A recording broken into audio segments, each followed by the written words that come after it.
Occasion Lottery. The wins are out there. Must be 18 to play. See Cash Pop prize and odds chart at nclottery.com for details. Problem gambling helpline 877-718-5543. It's Tim Donnelly for Window Nation. Experts say that heating costs are increasing up to 23% this winter. And if your windows aren't from Window Nation, your money is literally going out the window. They have some of the best insulated windows so your heat stays inside. And right now, get these amazing windows at 50% off. Plus, you could save even more money with 0% interest for 5 years. Hurry, sale ends November 30th. Schedule your fast in-home estimate right now at 866-90-NATION or visit windownation.com. This hour of the Triangle Sports Leader is powered by Ritchie Law Firm, injury lawyers. Ritchie Law is on top of it. Go to ritchielaw.com. That's ritchielaw.com. They score!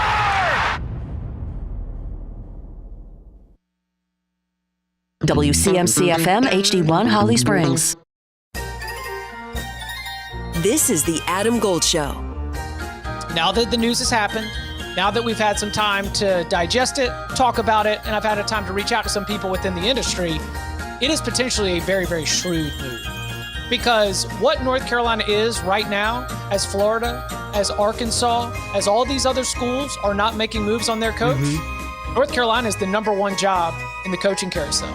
And North Carolina has not been the number one job in the coaching carousel. I'm intrigued to find out who North Carolina is going to hire to be their next head coach. By the way, that's the words of Chip Patterson of CBS Sports, who normally joins the Adam Gold Show on Wednesdays, but Adam Gold not in today. Dennis Cox sitting in for Adam today. Victoria producing the show today. Yep, that was Chip yesterday. So Chip Tuesday. It was Chip Tuesday. Normally a Chip Patterson Wednesday. I know. It was a Chipper Tuesday. Yep. That's what we're going to rename it. It was a Chipper Tuesday. Yep. But North Carolina has a massive decision to make, and there are reports out there, including Pat Welter, WRAL Sports, located in Raleigh, that looks like Carolina actually already has their next coach in line, ready to go. Probably going to be announced even possibly as early as this coming Sunday. But yeah, Chip Patterson's 100% right. Head coaches, wanting to bump up maybe from a group of five to a power conference school or another power conference head coach that wants to make a change. Yeah, North Carolina is your most attractive spot because everything else right now is group of five or lower. It's the only Power 4 job open right now. Now, who knows what could happen in other locations to be determined. But as we get things started, Victoria, one coach in the area has already been announced. He's actually having his press conference right now. Blake Harrell, East Carolina. Congratulations to him. He was the defensive coordinator at ECU. Yeah. Now he's now officially the head coach. It was officially announced today. He has his presser actually going on right now. It's supposed to start at noon today. An interim that actually stuck. He was 4-0 as the interim. They're taking the interim tag off. He is going to be the new head coach of East Carolina. According to Stephen Igo, who covers East Carolina sports for Hoist the Colors, a part of 247 Sports, also has a show weekdays on 94.3 The Game as well. He announced he reported the contract terms. It's a 4-year deal for Blake Harrell. $1.3 million annual salary, so it's a $700,000 base plus $600,000 supplemental. Heavily incentivized based upon win totals, bowl games, wins over Power 5 opponents, and he will earn a 1-year contract extension for each bowl appearance from 2025 through 2027. Hey, making bowl games is important for a lot of people, believe it or not, including in this case for Blake Harrell. But congrats to Blake Harrell. We actually are going to try and have Blake Harrell on possibly after his news conference ends. So be ready for that, Pirate fans. But congratulations to Blake Harrell. 2 things that Blake Harrell really needs to focus on. Actually, I'm going to give him one main thing that I think he really needs to focus on when it comes to recruiting specifically. Because you're going to hear every coach, as a former college lacrosse coach, I will say this too, recruiting is your lifeblood. But when it comes to East Carolina, they need to recruit heavily east of I-95. There are so many great football players in this state, and a lot of them live east of I-95. players, whether they're coming out of Greenville specifically, like you got J.H. Rose right there. You got a bunch of really good high school football programs, but going down a little bit further down to Havelock, New Bern, going down to the Wilmington area and recruiting out of schools like Hoggard, New Hanover. Those are the players you got to get. Get kids from out of Jacksonville. You need to, there are a lot of just really good 3-star guys. 2, 3, even maybe some 4-star guys that you can pull from that area of the state. And in East Carolina, with Mike Houston, they did not do a really good job of that. Look at their roster. They don't have a ton of guys east of I-95. And the talent's there. That's something they really need to do. And you know what? You can come into the Raleigh area or go into Greensboro or dip into Charlotte and pull guys from in-state. You can certainly do that, especially from where we're located right now in the Triangle, Victoria. Greenville ain't that far. It's an hour and 15 minutes. It's not. It's an hour and 15 minutes. Yeah. Ain't that far. You can pull in a lot of great guys from this area as well. You can really tap into that. I think that's something that East Carolina really wasn't doing a whole lot of, at least in the recent seasons with Mike Houston. I think if Blake Harrell can do that, I think that program can be back to that being consistently 8 wins every single year, maybe even push them for 9. Playing in the American Athletic Conference. They play Navy this Friday. Maybe Blake Harrell can go 5-0. He could be 5-0 as an interim head coach this year. Yeah. 5-0. Congrats to Blake Harrell. Again, hopefully we'll be joining him here soon. But that happened today. Let's actually go back to what happened last night, Victoria. Let's go to the hardwood. Duke basketball loses to Kansas 75-72. Yikes. This game was a lot of fun, by the way. Yeah. This game, it was back and forth. This game felt like March. The style of play, the intensity, the atmosphere, it felt like March. 2 blue blood programs going at it. Duke got down 13 early, but they were able to climb back into the first half, tie things up with just under 4 minutes to play at 32-32, and the game stayed close after that.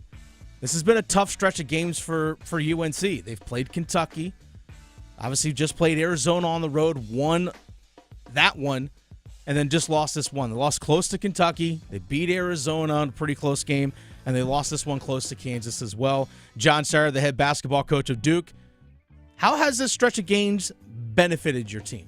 This road trip in particular, the lessons we'll have learned from this is going to make us stronger. To be in this environment, Harris and Adams in particular, how many games have they been in like this? I think it showed.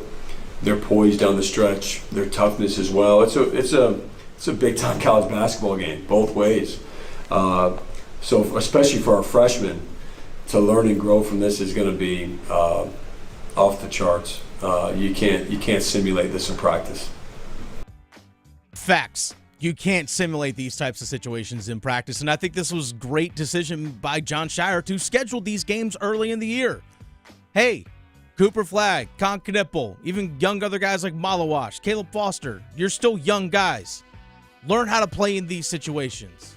Proctor, learn how to play in these situations. Yeah, but you got to an Elite 8 last year, but you need more of this. You need more of this. Caleb Foster didn't even play in the postseason last year because of an ankle injury. You need more of this. So I think it's a good thing for their team. Three big takeaways for me when it comes to Duke after their loss yesterday to Kansas. One thing I really love is their defensive versatility. Late in the game, we saw Cooper Flagg, Con Knipple, Tyrese Proctor, Sion James on the floor, and it was either Common Malawash or Malik Brown in the post. But the 4 guys on the perimeter, those first 4 guys that I mentioned, they could switch on everything because of their size. Because of Duke's I think they are actually the biggest team in college basketball. But because of their size and their versatility on the perimeter, Kansas wasn't able to use pick and rolls and get into the paint late in games. So Duke's defense was able to switch on everything. Just communicate, switch on everything. You weren't allowing for the pick and roll, the pick and slip, those kinds of things. I think that's a benefit that Duke's going to have going forward. Defensive versatility. I mean, gosh, Tyrese Proctor was the smallest guy on the floor at 6'5". Yeah, he can guard someone that's possibly 6'7". But yeah, their defensive versatility, I think is a big thing. Speaking of Tyrese Proctor, second of three. So I hold up my fingers here to watch it on YouTube Live. Right? Tyrese Proctor, his three-point shooting has been awesome. I love the way he has adapted his game because when he came to Duke, point guard, ball in his hand, but he was playing behind Jeremy Roach, so sometimes he had to work off ball a little bit. But the way he's developed his ability to catch and shoot for threes has been awesome. He's 50% on the season. 20 of 40 through 6 games. 20 of 40, 50% from behind the arc. And it's not like he can't create his own shot opportunity as well. We've seen him take step-back threes and hit them as well. If I'm Duke, hey, more of that, please. Because right now he's been your most consistent three-point shooter. Con Knipple has been hit and miss. Last night he was 0 for 8 from behind the arc. Con Knipple, 0 for 8. This guy's known as a pure shooter, pure scorer. He was 0 for 8 yesterday. And Con Knipple, even against Kentucky, struggled from behind the arc as well. But Knipple's a freshman. Proctor, junior. Even though age-wise, he's really a sophomore because he came to Duke a year early. Still a really young player. But his development in that regard has been great. There's a lot of guys that can handle the ball well for Duke. We're going to get to Carolina in a second. There's a lot of guys for Duke that can handle the ball really well, whether it's Cooper, Flagg. We even saw Knipple and Flagg yesterday do a lot of pick and roll. Those two as two-man games, we saw Knipple get 8 assists yesterday. A lot of that coming with two-man games in the second half, whether it was the top of the key or even sometimes on the wing with Cooper, Flagg. A lot of guys can handle the ball. Can you have a consistent outside shooting threat? Right now, that one person for Duke right now has been Tyrese Proctor.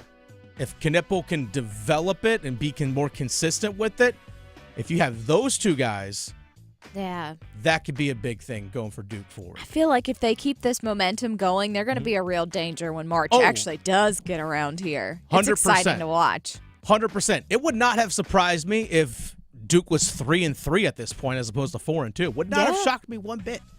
Would not have shocked me one bit. But we get into the third thing. Late game. We saw it kind of happen again last night. Similar to what we saw against Kentucky. John Shire, what was he looking for in the final possessions? I feel as a coach, you want the ball in your best player's hands, and Con and Cooper made so many plays throughout the whole second half. Didn't go our way necessarily. I have to look back on it too, Jeff, to see how it unfolded. But I thought the play, I'm taking the ball in their hands any day of the week. We just have to execute better. And I think for us being in these moments, we'll understand just how the game is called, understand how teams are going to play us, understand just time and score, all those kinds of things. We need to continue to improve. That all comes with repetitions and actually doing it. That's the thing. It all is about doing it in actual live games. Late in the game, we saw last night, Cooper Flagg has the ball in the paint, tries to a spin move after backing down a guy, trying to do too much. Something he'll learn in time. We saw Con Knipple try and get inside the paint. He did. The spacing on the floor wasn't great. Sion James came kind of crashing in. I was thinking he was anticipating a shot was going to go up, an offensive rebound. He's probably just trying to crash the boards in that regard, but it brought a defender into the mix. Knipple goes up in the air, doesn't know what to do with it, ends up being a turnover. Cooper Flagg was out open on the perimeter, but I don't know if he actually really made himself known, like, hey, hit me. I'm right here. I used to, again, like I mentioned a little bit ago, I used to coach college lacrosse. And in those late game situations, the mentality, for me, not that dissimilar. Make a decision and go. One strong, I used to tell my players, one strong move, go. One strong move, go to the net. In basketball, I think it's the same thing with applies for Cooper Flagg. Get to the spot where you want, one strong move and go. One strong move and go. You're playing against guys that are better than what you're used to. Again, that's part of being a freshman. That's all part of growing up. One strong move and go. Be decisive with it.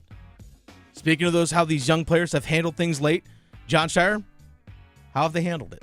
They've handled it great. I mean, to play the schedule we have, these first 6 games, I've never been a part of something like this as a player, as a coach. And so to get tested this early and to be in a position where you're winning every game down the final stretch, it's right there for you, all 6 games. I think says a lot about the potential that this team has, but also the character right now that we have. To me, it's character. It's either you have a competitive spirit or you don't. And to come off a war against Arizona Friday and then come right back against these guys, I think it says a lot about our group that we just kept fighting. They definitely did. And I think these games are going to benefit them in the long run. By the way, I was a little surprised we didn't see Caleb Foster much late in the game. I thought he may have been a better three-point shooting threat than Sion James. Maybe Shire was thinking defensively in terms of how he wanted things to go. But really was surprised we didn't see Caleb Foster much late in the game. That wasn't the only game that took place last night. Out there in Maui, UNC loses 85-72 to Auburn.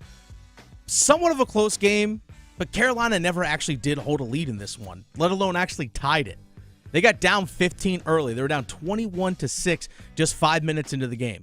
Now, they did use an 11-0 run to get within 2 at 23-21, but that's really as close as it's got. Now, UNC, they hung around, but the offense, to me, got too stagnant at times. We'll get into their half-court offense here in a little bit.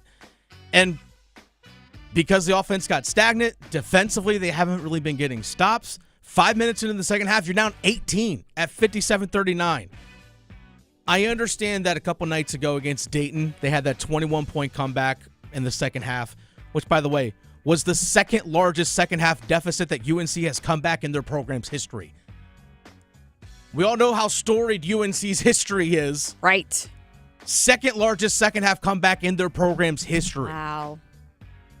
That brings me 3 things on Carolina basketball. Number 1, large deficits don't seem to faze North Carolina. I will say that. That's a good thing. That's a great thing. Yeah. That's 100% a great thing. Yeah. Knowing you are capable of coming back is valuable because you're going to need that throughout the season, especially when you get into March. Big time. Knowing that, hey, we're down against the number 4 team in the country, and we're able to claw back and get it within close. Weren't able to finish it, but we're able to get close. You were down 20 against Kansas. You were able to push back that to a late game. You lost that one late. You were down 21 against Dayton. You actually were able to win that one. You got down 19 against Auburn. Came close, but not close enough in that one. The problem with that is that's not sustainable. In those 3 games I mentioned, you only won one of them. Getting down by 19, 20, 21 points, that's not sustainable. You don't want to do that. You Speaks don't. a lot on their mentality that they can come back, but Yes. you also don't want it to wear on them if they do that regularly. It's good to know that you can, but it doesn't Right. mean you want to be there. Right. Which to me gets to the second thing. Defense right now for Carolina is a struggle in my mind. Carolina has given up 75 or more points this season in 4 of 6 games. Last night against Auburn, a couple nights ago against Dayton, they did it against Kansas, and also their season opener against Elon. 4 of 6 games this season, they've given up 75 points or more. Not great. Last year, early in the year, I thought their defense struggled quite a bit. But it was around this time, maybe this game was actually in December, but it was around this time, about 8 or 9 games into the year. I know there's 6 in, but about 8 or 9 games into the year after they played UConn. I felt like after that UConn game is when they really started to play better defensively, which elevated their play as a whole. Carolina, as we know, wants to get up and down the floor and run. When they were making stops defensively, that fed into everything they wanted to do on the offensive end of the floor. Which gives me into my third thing. Half-court offense is a concern. When they're in a settled 5-on-5 situation, their offense was a little stagnant, is a word I used earlier. Hubert Davis, head coach of UNC, what did Auburn do so well defensively to make things tough? From a defensive standpoint, I felt like they were running their offense like they do in shoot-around. They just didn't feel us defensively at all. There was no presence for us defensively. We had spurts, but nothing sustained on the defensive end. And one of the things that I always talk to the team about is for us to be good, we have to live and to dwell in the trenches. And what's in the trenches are the loose balls, the rebounds, the setting screens, getting through screens, those toughness plays. And Auburn won all of them, the entire game. And they were better than us. They were. And this is where I talk about, you mentioned what Auburn was doing that made things tough defensively for Carolina. Again, I think their defense is what translates into what they want to be in terms of their offensive identity. When Carolina is running, it's hard to stop them. Cadeau, Davis, Tremble, even Ian Jackson as a freshman. When those guys get the ball in a 2-on-2 situation, those guys can get in the rim. Those four with the ball in their hands, pushing tempo in transition is great, but it's hard to do that if you're not getting stops. Even offensively, if you are in half-court situations, who can you rely upon in terms of ball movement? Cade Tyson, who was brought in as a transfer this year, shot well over 40%. I think it was about 46, 47% previously in college before getting to Carolina. Played 1 minute last night. 1 minute. I thought he was going to be that player that could be the one that stretches the floor and be a spot shooter, whether it's corner threes or on the wing, coming off of off-ball screens, running the baseline, whatever it might be, similar to what we saw with Cormac Ryan last year, but he hasn't been that yet. I don't think there is a true, consistent outside scoring threat. I know Seth Tremble's been solid shooting the three. We know what RJ Davis can do, but he hasn't been consistent yet this season. But again, we know what he's capable of doing. I don't know if they truly have that right now. Not to say they're not guys that aren't capable or won't develop into that as the season goes along, but as of right now, they don't have that. And also, I'm not sure if Jalen Washington, as their starting center, is ready to handle the workload of having the offense work through him at times. That's something that Carolina had the last 5 years, really, with Armando Bacot. They could feed the ball into the post with him. Defense can collapse, and he can kick, and the ball can move around. Right now, I feel like they are so guard-driven with Cadeau, Davis, and Tremble. It's those guys just kind of getting into the lane, and that's really about it. There isn't a lot of flow with their offense. Hubert Davis, they got to get back into it tonight. They got to play Michigan State in the Maui Invitational. Hubert Davis talking about how the team has to rebound. It's the same thing about the trenches, and I've said that it has nothing to do about physical size. It does with the size of one's heart, and that we have to be able to rebound the basketball. We have to be able to get those loose balls. We have to play with composure in situations and in games like this. And I just felt like we lost our way and didn't do the things that we normally do out there on the floor. The lack of size is concerning for North Carolina. That was a major concern going in. Yes, you have Jalen Washington, who's 6'11". I actually really like Jalen Withers as a role player. He actually does have the ability to step outside and shoot, but he's not something that you're going to rely on to shoot, 3 of 7 on a night in and night out basis. That's just not his game. The lack of size is concerning for North Carolina. Now, again, they have Michigan State tonight in the Maui Invitational. They got to bounce back fast. My big concern with Carolina, stagnant on offense on 5-on-5. If they can't get defensive stops, they can't run. At least not the way they want to. But when they run, it is a blast. It is fun to watch. I still think, though, this team, the young guys develop as Drake Powell, Ian Jackson, and some of these other guys continue to get better as the season goes along. Hopefully those young guys get more minutes. Drake Powell is you can see the raw athleticism of that young man. It is impressive. What can he do as the season goes along? More repetitions for these guys. I think Duke and North Carolina playing tough games early in the year like this is only going to benefit them in the long run. Hey, when February and March rolls around, hey guys, we've been here before. Hubert Davis and John Shire can call into those situations. Hey, remember against Kansas? Hey, remember against Kentucky? Hey, guys, remember when we played Auburn? You can draw on those things so well. By the way, Auburn comes to the Triangle. They got to play Duke in the ACC SEC Challenge. I love these games for college basketball, Victoria. Me too. It's exciting. I love it. Last night, if you're a college basketball fan, I know you had to stay up late last night, but man, that was just it's blast. worth it. It was so much fun. I was like, gosh, college basketball, this is what you are. Mm-hmm. It's the Adam Gold Show. Dennis Cox sitting in for Adam Gold this evening. You know, something that happened last night as well that benefits the ACC. Believe it or not, the College Football Playoff Committee actually, do they like the ACC now, Victoria? Whoa, this would be news. Dare I say the CFP did something right? I'll explain in 4 minutes.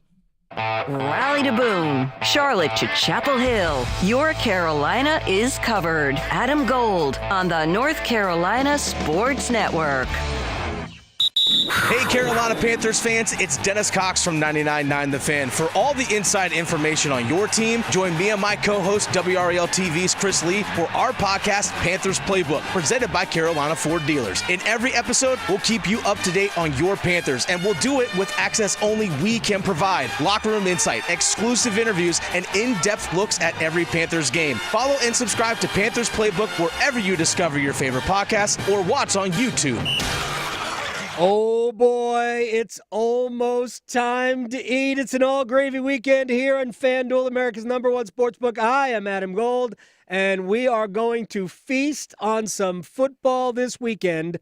And how about this? A no-sweat NFL same-game parlay for everybody, not just new customers. Everybody. Place a 3-leg same-game parlay, and you will get bonus bets back. If your bet doesn't win, take a free swing, shoot the moon, build your own, choose from one of theirs. It doesn't matter. FanDuel.com/Adam Gold. FanDuel is an official sportsbook partner of the NFL. 21 and over and present in North Carolina. First online real money wager only. $5 first deposit required. Bonuses issued as non-withdrawable bonus bets, which expire 7 days after receipt. Restrictions apply. See terms at sportsbook.fanduel.com. Gambling problem? Call 877-718-5543 or visit morethanagame.nc.gov. The Ram Black Friday sales event is going on now, with great deals on a wide selection of powerful and dependable Ram trucks. Right now, finance and get $8,500 total cash allowance on the 2025 Ram 1500 Bighorn Crew Cab. Go to ram.com and hurry to your local Ram dealer for this Black Friday offer. $8,500 total cash allowance on the 2025 Ram 1500 Bighorn Crew Cab. Financing for well-qualified buyers through Stellantis Financial. Not all customers will qualify. Residency restrictions apply. Take delivery by 12/2/24. Gift an icon this holiday season, the Omega Speedmaster, known as the Moonwatch. This legendary timepiece made history as the only watch selected by NASA to withstand the extreme environment of space, and was worn by the legendary astronauts on the first journey to the moon. With its timeless design and unmatched durability, the Omega Speedmaster continues to inspire adventure seekers worldwide.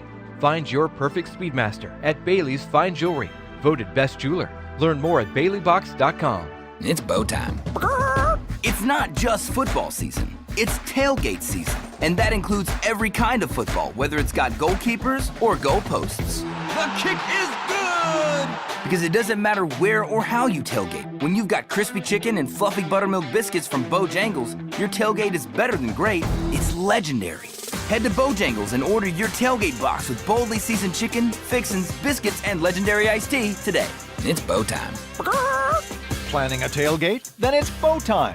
Bojangles has everything you need for the perfect tailgate, no matter how many fans you're trying to feed. There's the original tailgate, the super tailgate, and for a really big crowd, the jumbo tailgate special. And if you like your chicken off the bone, choose the Supreme's tailgate special that includes 12 perfectly seasoned tenderloin fillets. So grab the tickets, get that Bojangles tailgate special, and go. It's bow time. Shop Dell Technologies' Black Friday event for their lowest prices of the year. The future is on sale today with limited time deals on select PCs like the XPS 16 that accelerate AI with Intel Core Ultra processors. Black Friday is their biggest sale of the year and the best time to upgrade, but it's only here for a limited time. Shop now at Dell.com/deals. That's Dell.com/deals. This is Adam Gold. Home runs are homers, not dingers, not jacks, not bombs. Can I use tater? No. Can we say going yard? Oh, yes. Right. If we can't exaggerate, if we can't use colorful, flowery metaphors and descriptions, why are we here? The Adam Gold Show.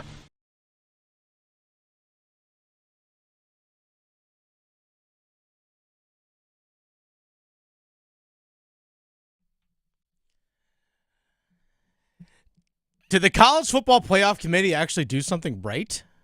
I don't know. It feels like they may have. Wow, this is so unlike them. This is very unlike them. Dennis Cox sitting in for Adam Gold today here on the Adam Gold Show. Victoria producing the show as always. Hope everyone is, if you are traveling right now, traveling safe. Yes. For Thanksgiving, if you are traveling like me later on today. Yes. Please be safe out there. Pack the on stretchy roads. pants. Oh, very much so. Yes. Multiple. Nothing but sweats. Yeah. I think the College Football Playoff Committee actually, for the most part, got this thing right yesterday. I know it's a weird thing for me to say. For those who don't know, the College Football Playoff Committee did their latest rankings. The ACC has 3 teams in the top 12. Look at 3 teams in the top 12. This is great. Let's go. I'm now, so I excited. understand that Clemson at number 12 would be out. I'll dive into that a little bit. But if you don't know the rankings, I'm just going to read them off to you. I'll give you the top 15 real fast. Number 1, Oregon, undefeated. Makes sense. Number 2, Ohio State. Their only loss to Oregon. Makes sense. Number 3, Texas. Just 1 loss. Came to Georgia. They look good, but their schedule really hasn't been that tough. But okay, Texas 3. Penn State 4. We all know they're going to fold in the playoffs. That's totally understandable. Number 5 is Miami. Number 5 is Notre Dame. Number 6 is Miami. I understand that Notre Dame has the quote-unquote better win for being Texas A&M, but they also have the worst loss of all these teams in the top 10. To me, Miami should be 5. Notre Dame should be 6. But again, that's a little tweak, nitpick there. Number 7 is Georgia. Probably the toughest schedule of all the teams that are ranked in the top 12. Tennessee at number 8. Number 9, SMU, baby. Let's go, Stangs. Yes. Let's go, Stangs. Top 10. Let's go. Number 10 is Indiana. After the loss to number 2, Ohio State, they dropped from 5 to 10. Number 11 is Boise State. Number 12 is Clemson. Clemson's right ahead of 3-loss Alabama, right ahead of 3-loss Ole Miss, and right ahead of 3-loss South Carolina, which, by the way, Clemson plays number 15 South Carolina this coming Saturday. I love that SMU is in the top 10 and that Clemson's number 12. Again, key thing to keep in mind, Clemson would be out right now of the college football playoff. The top 5 conference champions get in. And because the Big 12 stinks, their champ would get in even though they're outside of the top 12. Heather Dinich of ESPN, what are her biggest takeaways from the latest CFP rankings? It's that the ACC has a chance to get 3 teams in. Just a week or 2 ago, it was 1 team. This is the first time they've had 2 teams in the top 10 with SMU and Miami. But the bigger surprise is Clemson, lurking there right on the bubble at 12. And that leads me to believe if they beat South Carolina, they have a shot at this thing. But if they beat South Carolina, do they jump Boise State? Because that's what they need to have happen. They need to get off that 12 spot, because if you're in the 12th spot, then you can get kicked out for that 5th highest ranked conference champion. Yes, that is the big thing. So it's not about being in the top 12. It's really about being in the top 11. That's the key. Now, if 2 of the conference champions are outside of the top 10, then you really need to be in the top 10. This is where I think it's important and vital that SMU is at 9. Because SMU can vault themselves even further. They got to play this coming Saturday against Cal. Don't play with your food, okay? Miami, you play Syracuse this Saturday. Don't play with your food. Leave that for Thursday. Yes, exactly. Play with your food on Thursday, not on Saturday. Exactly.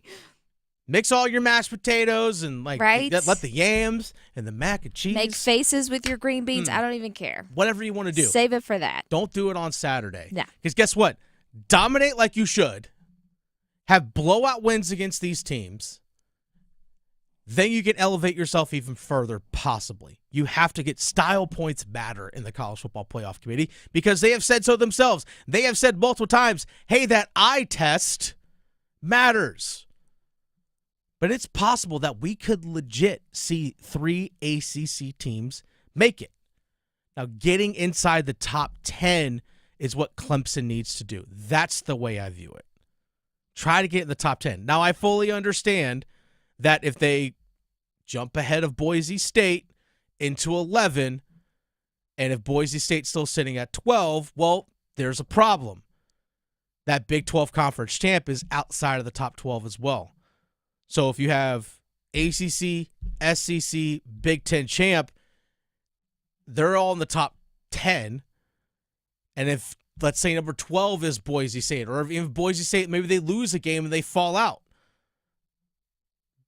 Big 12 champ and the other group of 5 champ are outside the top 12. Well, guess what? They're taking away spots 11 and 12. That's the thing you have to keep in mind. Clemson has to get in the top 10. Now, if Indiana plays with their food, they got to play Purdue. Purdue stinks, by the way. Like Indiana, Purdue, I know it's an in-state rivalry, but Purdue is literally one of the worst teams in all of Power 5. They're 1-10. If Indiana loses that game, they're done. They're cooked. They're done. Clemson, I'm wondering if the College Football Playoff Committees, if Clemson beats number 15 South Carolina, who's playing really good football by all accounts right now, if Clemson wins on Saturday against Clemson, I'm sorry, Clemson wins against Clemson. If Clemson wins on Saturday against South Carolina, can they jump Indiana? That's a big test. Can they jump Indiana? If they do that, they're in. I feel like they're in. Now, where things can get a little hairy is when you actually get to the conference championship games. Georgia's in the conference championship, SEC championship against Texas. Now things are kind of weird because, wait a second, I'm in a conference championship game. I have the chance to possibly having another loss. Whereas all the other teams that might be rated below me, they weren't good enough to get to their conference championship game. How much are you going to be penalized for losing a conference championship? This is where things can kind of get a little hairy for both SMU and for Miami.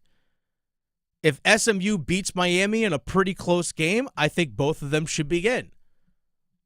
I think they should. I don't think a loss in a conference championship game should be held against you as much as a loss in the regular season. Because SMU getting to a conference championship game should have better standing than Clemson, who didn't make it to a conference championship game, assuming SMU and Miami win this Saturday. But same thing comes to the SEC when it comes to Georgia and Texas. A loss in that conference championship game should not hurt them to the point where they're below a team that didn't make it to their conference championship game from the same conference. But yeah, the biggest takeaway, ACC might actually have themselves a chance. Heather Dinich, ESPN, explained why the SEC might be in a little bit of trouble, while the ACC is actually looking in pretty good shape. You know, a week ago, there were 5 SEC teams in the bracket. Now it's down to 3 with Texas, Georgia, and Tennessee after Ole Miss and Alabama playing their way out. And while the SEC is down, the ACC is up because you have the potential for 3 ACC teams to play their way into this thing, with Miami and SMU both being top 10 teams in the eyes of the committee. That probably increases the likelihood of the loser of the ACC championship game still finishing in the top 12. Give me this. Give me this. I need whomever loses the ACC title game in Charlotte in a week and a half to still be in the top 10. Yes. That's what I need. That's what I need. Make it happen, Victoria. I would love to. Can we call some people? We should. Can we make it happen? Can we make it happen? I hope so. It is interesting. If you actually look at conference championship games from around just everywhere, first of all, the Big 12 actually doesn't even know who is even in their conference championship game because there's no true win and get in scenario this weekend for the Big 12 because BYU decided to lose. So I think it's literally 7 or 8 teams in the Big 12 that could still make the Big 12 championship game. So if you like Big 12 football, so aka if you like football, this weekend's for you. But you look at, because BYU's new to the conference, there's a chance that they could get in. Arizona State's new to their conference, there's a chance that they could get in. Arizona State right now is the highest rated Big 12 team at 16. They're 9-2 on the year. So new to the conference. You also look at the SEC. New to the conference, Texas in their conference championship game, or looking like they're going to be. Oregon is in the Big Ten conference championship game. They're new to their conference. SMU's new to the ACC. They're in the conference championship game. It's amazing how all the realignment and all this kind of stuff taking place, and it's all the new teams coming in and taking over. It's been a fun and fascinating college football season so far, and there's still so much to be sorted out. We still have this coming weekend. Who knows what upsets take place? If Indiana loses to Purdue, they're done. They're toast. Can't lose to a 1-10 Purdue team. If Miami decides to lay an egg, we saw Alabama, Ole Miss, all lose big-time important games this past weekend. Texas A&M, the exact same thing. Fun times in college football. But overall, I'm going to say it again. I think the CFP, for the most part, got it right. It's crazy to say. You got to say it multiple times because it doesn't happen often. It does not happen often. It doesn't happen often. But you know what?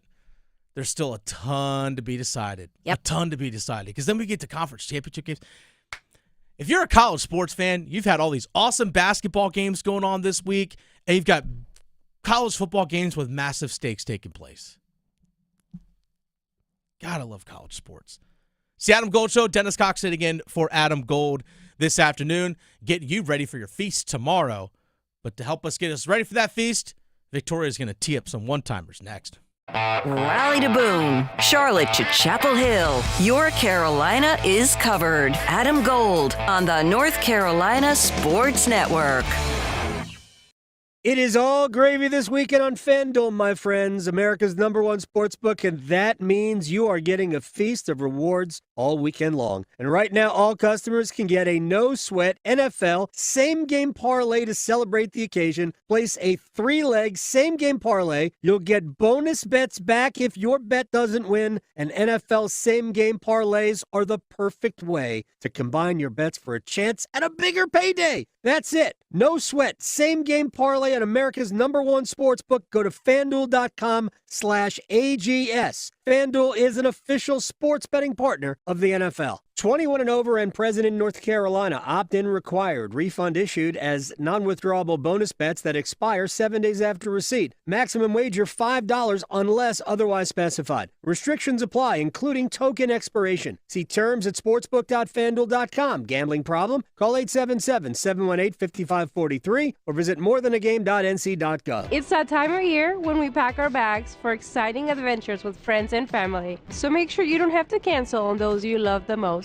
by getting your flu and COVID vaccines. They're safe and effective. Both flu and COVID vaccines have been updated. So make sure you don't miss that flight and protect those around you. Ask your healthcare provider for your updated flu and COVID-19 shots. Don't wait. Get your updated shots today. Get protected this season with updated COVID-19 and flu shots. Visit myspot.nc.gov and find yours today.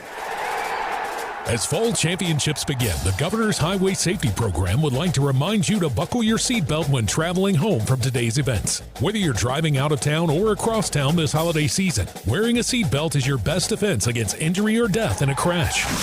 During the busiest time of travel, prioritize your safety and buckle up. Every seat, every time. And remember, click it or ticket. It's the law. This message brought to you by the North Carolina High School Athletic Association and the Governor's Highway Safety Program. Your background may not include agriculture, but 2 years at the Agricultural Institute will prepare you for a career in it. Whether you are a military veteran with an arsenal of skills, kickstarting your second career, or about to graduate high school, the Agricultural Institute at NC State University is the right place for you. Nurture your passion and find your career. Learn more about our program online by searching NC State Ag Institute. 2 years, 1 degree, endless possibilities. Open enrollment for health insurance is here. But don't worry, North Carolina Farm Bureau Insurance has you covered for all your health insurance needs, including Medicare. And with offices in every county, a trusted, experienced agent is just around the corner, ready to help find a plan that's right for you. Visit ncfbins.com or stop by your local office today. North Carolina Farm Bureau Insurance. Helping you is what we do best. Having health insurance is important. So, if you or anyone in your family has Medicaid or CHIP, listen up. Check your mail for a renewal form from your state. Complete the form and mail it back right away so you don't lose your coverage. If you do lose Medicaid or CHIP, visit healthcare.gov to see if you're eligible to enroll in a low-cost, quality health plan. Keep your family covered. Paid for by the U.S. Department of Health and Human Services.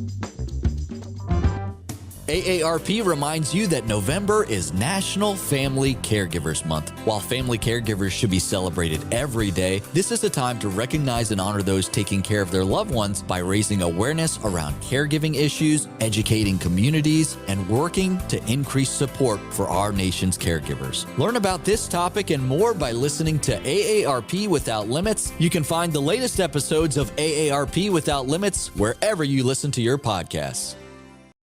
This is Adam Gold. Home runs are homers, not dingers, not jacks, not bombs. Can I use tater?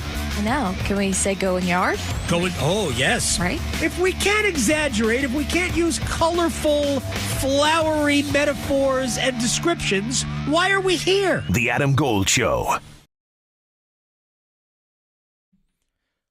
I'm okay with calling a home run a jack. Oh, yeah. Bomb. Yeah. I'm okay with that. It's fun. You know what actually one of my favorite terms in hockey is? Someone scores a goal, you call a goal a tuck. Oh, yeah. Yeah. Mm-hmm. It's like, oh, he's got 2 tucks. Through the 5-hole. Maybe we'll see that tonight with the Carolina Hurricanes Maybe. as they host the New York Rangers. Ugh. On a scale of 1 to 10, I'm going to put this one at a 9. Yeah. By the way. Yeah. At Lenovo at home, divisional opponent, the team that knocked you out of the playoff last year, that place is going to be bumping. Oh, yeah. I think Rempe is bumping. coming back, too, today for this game. Yeah, Rempe actually played, I think, a couple games ago. Yeah. For New York. Jeez. So, yeah, who knows what that goon's going to be doing. Exactly. Time will definitely tell. Maybe we'll see some one-timers tonight, just like Victoria's going to tee up some one-timers right now. Yeah. Okay, well, let's start with the Canes, shall we? Go on. So, what do you think the Canes should do with this goalie issue they got going on now? Oh, I'm definitely going to dive into this later on in the show. It's 100% planned. I think that the Carolina Hurricanes, I actually said this about a week and a half ago when it was announced that Freddie Anderson was going to be out 8 to 12 weeks. I posted this on X, at the Fan Rookie. I'm on all the socials, X, Instagram, Threads, YouTube, the Blue Sky, the whole deal. At the Fan Rookie. I said that when it was announced that Freddie Anderson was going to be out 8 to 12 weeks, or I should say another 8 to 12 weeks because of his knee surgery, that Freddie's health is unreliable. It's been that way for a long time. And that his health is not something that you can rely upon come postseason. Even late in the year, come postseason, you don't know what his health is going to look like. We even seen it just a couple of years ago when he was hurt in the playoffs. We have seen it before. I also think that Pyotr Kochetkov should be your number 1 goalie going into the playoffs, but he's dealing with a concussion right now. The reason why I say that is because I feel like the Carolina Hurricanes need to explore an option for someone to be as a reliable number 2 goalie with Kochetkov. Again, I say reliable. Freddie, when he plays, has been pretty good, but we saw last year in the playoffs, Freddie was That's what we saw it last year. I think if they got a little bit better goaltending, they make it to the Eastern Conference Finals. Yeah. But because his health is so unreliable, you're literally one bad moment away from having Spencer Martin and Yanni Peretz dressed as your goalies late in the season and in the playoffs. It's not inconceivable because we're seeing it right now. We're lucky that it's happened early in the year as opposed to late, but that doesn't mean it can't happen again. You need to have someone else in your organization, I think, that's going to be a little bit more reliable and from a health standpoint that you can have as your number 2 goalie and have Spencer Martin be that emergency third guy. That's how I view it. Okay, We'll dive into more of that later on. Trust me. Right. Well, moving on to college football. Go on. Which team would this be a bigger loss for in the upcoming matchup between NC State and UNC with Mac Brown's last regular season game? NC State all the way. This would be a bigger loss for NC State all the way. One, you'll be losing to your rival knowing that their head coach is getting fired. Like, hey, yeah, we're losing to the guy that's leaving. Or, I'm sorry, that's being told to leave. We're losing to them. We're losing to our rival. And we're missing a bowl game because of a loss to our rival. 100% NC State. NC State is the most to lose in this one. Yeah. Okay, well, sticking with it, do you think on a scale you can do like a pepper scale? Okay. How hot is Dave Doran's seat, especially if State loses? Not as hot as people think. I will put this as like I'm not going to go full Carolina Reaper on this one. I won't even put it as a jalapeno on there. I would probably a little cayenne pepper. Actually, a little dash of cayenne. Little heat, but not a little sprinkle, but not a whole lot. The buyout is a lot. His contract was just extended after this past season. If I remember correctly, through 2029. The buyout's kind of high. And that's something that you have to really take into consideration financially, is that. Now, he did just win you 9 games last year. Mm-hmm. So it's not like there hasn't been recent success. It's not like he's just been going 6-6, 6-6, 7-5, and then now is having a 5-7 season. They did just win that last year, 9 games. Down season this year. I think the biggest thing that's going to have to happen for NC State, there has to be a change of some kind on their coaching staff. And I think it's probably going to be Robert and I, if I had to guess between the coordinators. Robert and I are the offensive coordinator and Tony Gibson, the defensive coordinator. The defense has been the backbone for the team for such a long time. And Tony Gibson, I think, has built up that credibility. Robert and I has been here for 2 seasons, and the offense that very many times has looked erratic, I guess you could say. I think they found themselves a really good one in C.J. Bailey at quarterback, but I think the change is actually going to take place with the staff, and I think it's going to be Robert and I, offensive coordinator. That's just my gut telling me that. Yeah. Okay. I don't think Dave Doran's in trouble with losing his job. But, again, if you follow up 5-7, if you lose on Saturday, and you follow up with another 5-7, Carolina Reaper hot. Yeah, well, looking on the other side of the field where there definitely will be some coaching changes, Mm-hmm. Mac Brown's going to be out, and this could be 2 different answers. Who should and who might be UNC's next head football coach? Oh, that's a tough one right there. I don't think they go from within. I don't think it's a Jeff Collins. I don't think it's Philip Lindsay. I don't think they go with from within. I think that would actually be the wrong move in my opinion. I know a lot of people have thought about floating out the name Jamie Chadwell, who's at Liberty, used to coach at Coastal Carolina. I know that's a name that has been floating around out there a little bit, and which makes sense because he built up Coastal to be a really good team, knows how to recruit in the Carolinas. I think that's a big one. John Sumrall, the Tulane football coach. Tulane has built themselves up really strong in the American this year. Who knows what he's going to be able to do in terms of, they actually might, depending on what happens with Boise State, they could be the highest rated group of 5 conference champion possibly. Tulane could actually sneakily backdoor the way into the college football playoff. It's a real thing out there. I know some people have thrown out the idea, even Steve Wilkes. Yeah. The former Carolina Panthers interim head coach. That'd be fun. I don't know how he's built for college. Yeah, I don't know. That's the thing. I think like he's built for the NFL. I don't know if he's built for college. I don't know who should be, but I think Sumrall, Tulane, my gut tells me that might be one. That's what I think. Yeah. Well, moving on to the NFL. Which team in the NFL is likely to make the playoffs this season that was least likely at the beginning of the season to make the playoffs? All right, say that one more time. Most likely to make the playoffs this year Right after now. Going into the year least likely to make it? Yeah, when the season first started and everyone thought, they're not going to make the playoffs, but now they actually might. Who do you think that is? Commanders. The Washington Commanders. I think a lot of people are looking at new head coach, a team that rookie quarterback. I think a lot of people are probably looking at the Washington Commanders saying, all right, you're rebuilding. You're starting kind of from scratch here somewhat a little bit. Like I said, second overall pick in Jaden Daniels. New head coach Dan Quinn. I think it's them. I think it's definitely them as the one that's actually going to go from, I think they were actually last in the division last year or next to last with the Giants. I'm going to go with them. It's got to be the Washington Commanders for sure. Okay, well, and last but not least, speaking of the Commanders, they had kind of a sloppy game this past weekend. They had a loss. So what do you think their biggest problem is, and did it expose a bigger issue potentially? Ooh, that's a good one. Their biggest problem for the Commanders,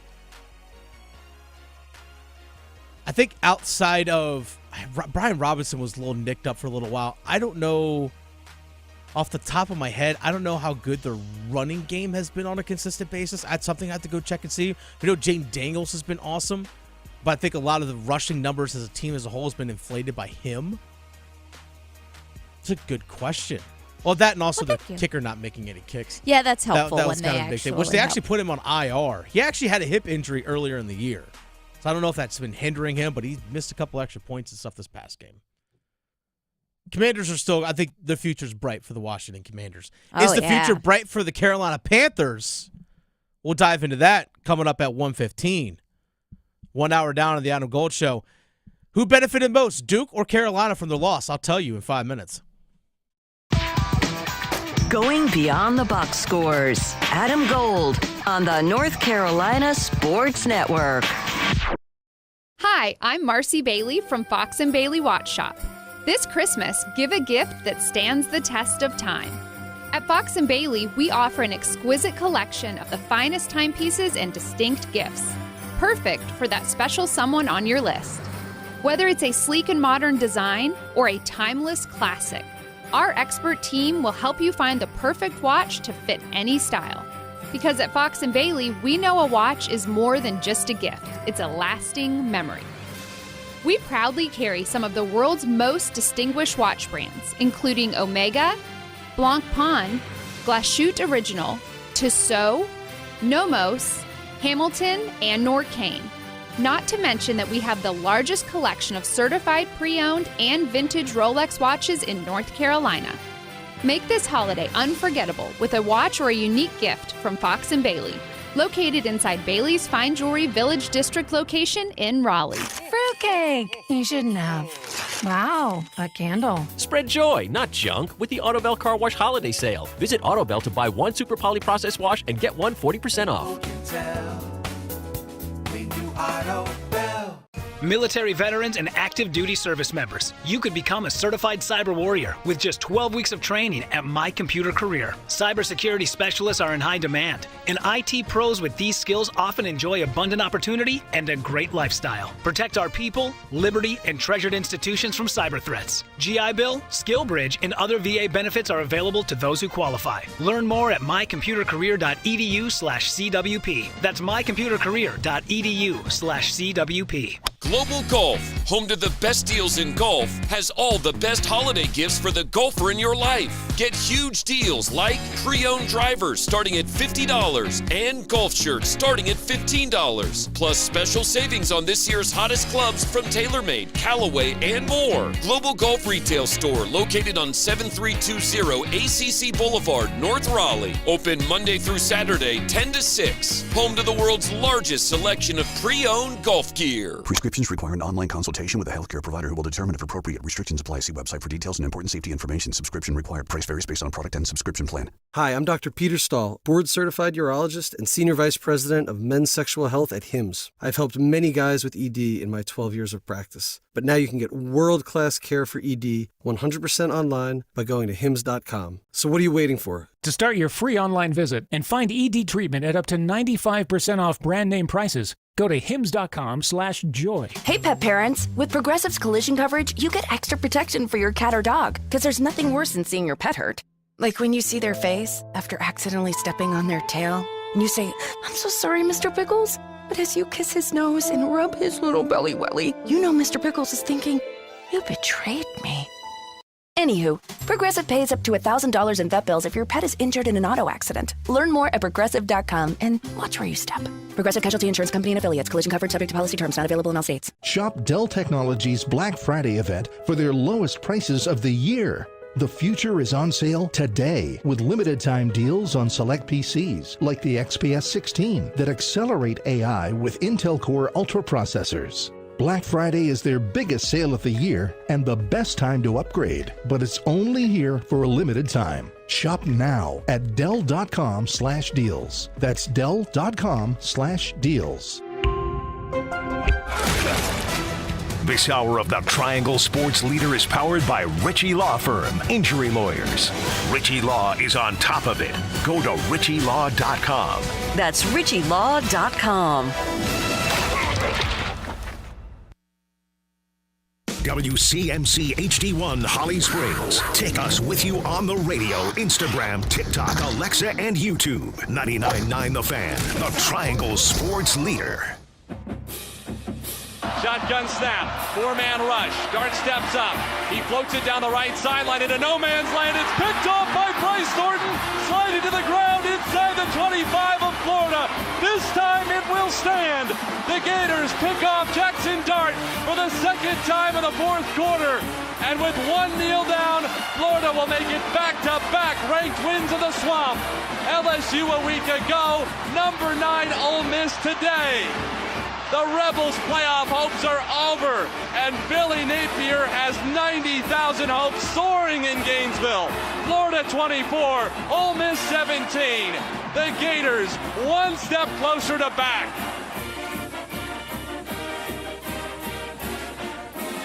That was just one of the games this past weekend that really shook up the college football playoff. And the college football playoff is so fun right now. Seeing the results of yesterday, with 3 ACC teams in the top 12? Let's go. Yes. Let's go. Love it. Make it happen. Dennis Cox sitting in for Adam Gold this afternoon. He's already on vacation.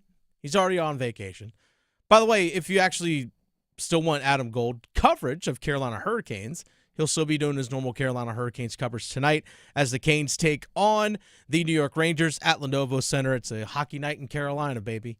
Get you ready for Thanksgiving. It's a hockey night in Carolina. But Victoria, before we actually dive into tonight, what's taking place not just tonight, but also this weekend, let's go back to last night for Take 2.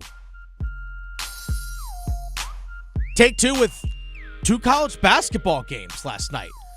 Duke, Kansas, UNC, Auburn. Let's go to that first game, because the first game that took place. Duke loses by 3, 75-72 to Kansas in Las Vegas. By the way, this game was a lot of fun. This game had a March feel to it. It felt like the winner of this game is on to San Antonio, playing the Final Four. That's the type of intensity. That's the type of skill level. That's the type of matchup that we saw last night with 2 blue blood programs. It was a blast to watch. Absolutely great game. This stretch of games, with Duke going on the road to Arizona, having already played against Kentucky down in Atlanta in the Champions Classic, playing on a neutral site once again, this time against Kansas, I think benefits their team in the long run. John Shire, the head basketball coach, talking about this stretch of games for Duke. How has this benefited you all? This road trip in particular, the lesson we'll have learned from this is going to make us stronger. To be in this environment, Harris and Adams in particular, how many games have they been in like this? I think it showed. Their poise down the stretch, their toughness as well. It's a big time college basketball game both ways. So especially for our freshmen, to learn and grow from this is going to be off the charts. You can't simulate this in practice. You definitely can't. And the Harris and Adams that John Shire is referring to is DeJuan Harris Jr. and KJ Adams Jr. for Kansas, guys that are been around for a long, long time, playing in some of these big games. I mean, look at KJ Adams is a senior, 6'7" from Texas. DeJuan Harris is a senior, 6'2" from Columbia, Missouri. That's experience playing in big games. Remember, Kansas just won a national championship a couple years ago. Now, I know they've had transfers and different guys coming in and things like that, but they beat North Carolina. John Tyler, no, Duke was there. This benefits Duke so much in the long run. There are 3 things I take away from this game, at least even from the early part of the season, 6 games in for Duke. I love their defensive versatility. We saw Cooper Flagg, Con Knipple, Tyrese Proctor, and Sion James on the floor, along with Common Wallawash late in the game. Sometimes Malik Brown, but Malik Brown was in foul trouble. But those 4 guys I mentioned on the perimeter could switch on anything because of their size. That defensive versatility is going to bode well for them as time comes along. And late in the game, we didn't see Kansas able to do any sort of pick and roll or anything like that late in games because Duke was just able to switch on everything. I did mention the name Tyrese Proctor. His three-point shooting has been awesome. He's been the consistent bright spot, or at least that aspect of his game has been a consistent bright spot this season for Duke. He's 50% on the season. 50% on 20 of 40 in 6 games. It's not like 50% on 4 of 8 in 6 games. This is efficiency at volume from Tyrese Proctor. We know that Cooper Flagg's going to draw a lot of attention. Con Knipple's drawing a lot of attention as well because he's not afraid to put the ball on the floor and get inside the paint either. So, yeah, these guys are drawing attention. Tyrese Proctor has been able to work off ball, catch and shoot, and we've also seen him take some step-back threes as well. His shooting at 50% has been awesome this season. But late game, it's late game where Duke has to continue to grow. Growing pains late in the game for Duke. We saw last night Cooper Flagg, under a minute to play, backs down into the paint, tries to go with the spin move. Defense collapsed on him.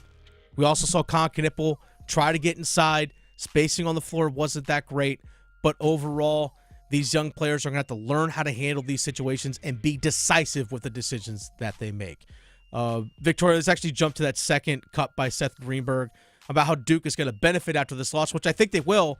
I think in the long run, Duke will benefit from a loss like this. This is why you play these games. You play these games to learn about your team. You play these games to put your team in these type of situations. You play these games to play against different styles of basketball to help your team grow up. So Duke's going to be better. They're going to be better in late game situation. You know, I talked to John a great deal. They spend a ton of time in late game situations. Spacing wasn't right. But these games are great for college basketball, and they are really good for Duke big picture.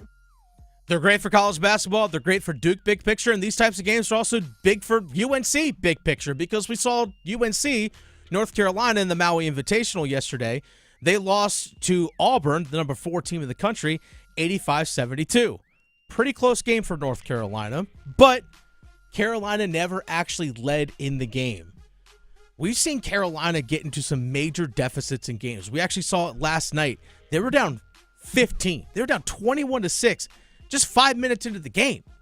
21-6. 5 minutes of the game, you're down 15 points. Again, you got 35 minutes to work your way back from it. We saw Carolina go on an 11-0 run. They got within 2 at 23-21. But that's really as close as it got. UNC hung around. The offense at times, to me, especially in the half court, gets stagnant. That's a major concern of mine. I'll get into that here in a sec. But with 5 minutes to play, 5 minutes into the second half, Carolina was back down 18 at 57-39. Did all that work to try and climb back in, and then Auburn was able to extend the lead. Yes, I understand that they came back from 21 down against Dayton on a Monday night, but that actually leads me into my first thing when it comes to Carolina. One, large deficits don't seem to phase this team, which is great. Which is awesome. Now, you do have some veteran players. You have a guy like Jalen Withers who's been in college for 5 years. Same thing with R.J. Davis. Been in college for a while. Jalen Washington's a junior now. Seth Tremble's a junior now. You've had some experience. This stuff doesn't faze them. And I think it's also good for young players like Drake Powell and Ian Jackson that, hey, they see how the veteran players are handling being down this much. Like, oh, you guys aren't freaking out. Like, you're still playing intense, but you guys aren't panicking. Okay, I'm not going to panic either. That's a good thing. But we've seen UNC get down by 20 against Kansas, down by 21 against Dayton, down by 19 against Auburn. That's not sustainable. Those are your three toughest games that you've played so far, and you've gotten down by average of 20. in each of those games.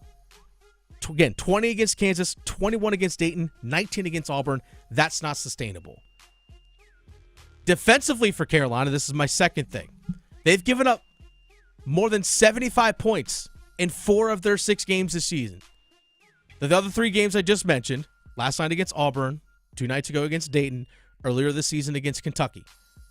You got down, or you gave up 75-plus points in each of those games, as well as your season opener against Elon.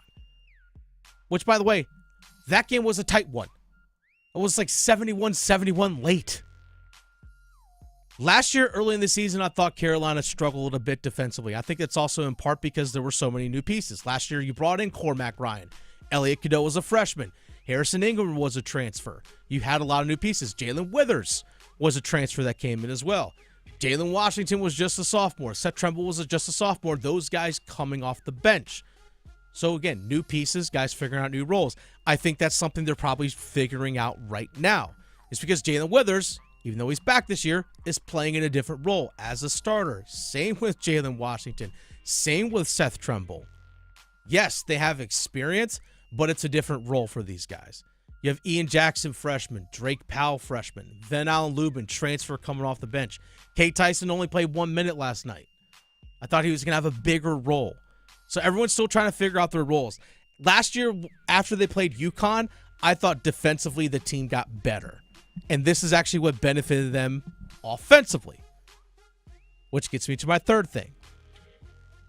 Half-court offense is a concern for North Carolina right now. Half-court offense is a concern. And I think a lot of that actually starts from their inability to get stops defensively and run. And John Shire actually talked about, not John Shire, Hubert Davis, talking about rebounding, keeping their composure, the physicality of it. They don't have a ton of size, but Hubert Davis did say, hey, you know what? Size doesn't matter when it comes to rebounding. It's the same thing about the trenches. You know, I've said that it has nothing to do about physical size. It does with the size of one's heart, and that, you know, we have to be able to rebound the basketball. We have to be able to get those loose balls. We have to play with composure in situations and in games like this. And I just felt like we lost our way and didn't do the things that we normally do out there on the floor.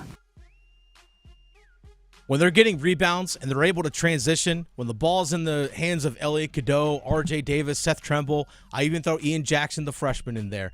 When those 4 get the ball in their hands, they're pushing tempo and transition, it's awesome. Those guys can get to the rack as good as anybody. It really is awesome. But when you're not getting stops, you're not getting rebounds defensively, that's when I think things struggle for North Carolina. Because Victoria, I think we saw last night so many times, somebody's got the ball at the top of the key. They're going to try and dribble in, try and get a layup. But there was no ball moving off of that. There's like, all right, let's get into the lane. Let me find someone to kick it out to. Let's swing the ball around, maybe re-attack or look for a corner 3, whatever it was. We didn't really see a whole lot of that last night. Yeah, it just fizzled out. That's a big concern for them. Yes, and their lack of size is also a concern. It's the Adam Gold Show. Dennis Cox sitting in for Adam Gold this afternoon. Speaking of lack of size, that was a big knock on Bryce Young. Big knock on Bryce Young. That's certainly not going to change, the lack of size. No. Bryce Young has to follow up what he did on Sunday. What does he have in store for an encore? This Sunday is more important than what he did this past Sunday. I'll explain in 4 minutes. Serving it up hot and fresh every day. Adam Gold on the North Carolina Sports Network. You've got the gobbler. We've got a Thanksgiving football feast for you.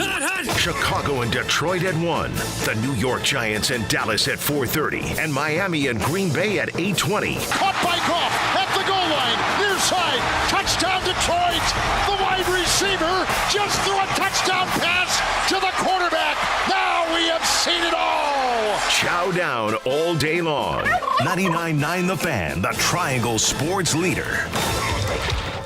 Hey, it's Adam Gold from my friend Coach Pete Deruta, Capital Financial Advisory Group in Apex. While you're around the Thanksgiving table this weekend, maybe you're going to be discussing whether or not it's time to retire. Well, why don't we find out from the experts? You don't have to use a wishbone to find out if you can retire now. Let's find out how your financials look, what your needs are in retirement. This is serious stuff, and Coach Pete Deruta is a serious man about your retirement. And we're going to get you a free, total, customized retirement plan if you call right now, 888-843-0013, or text Adam to 600-700. Same deal. Do that now.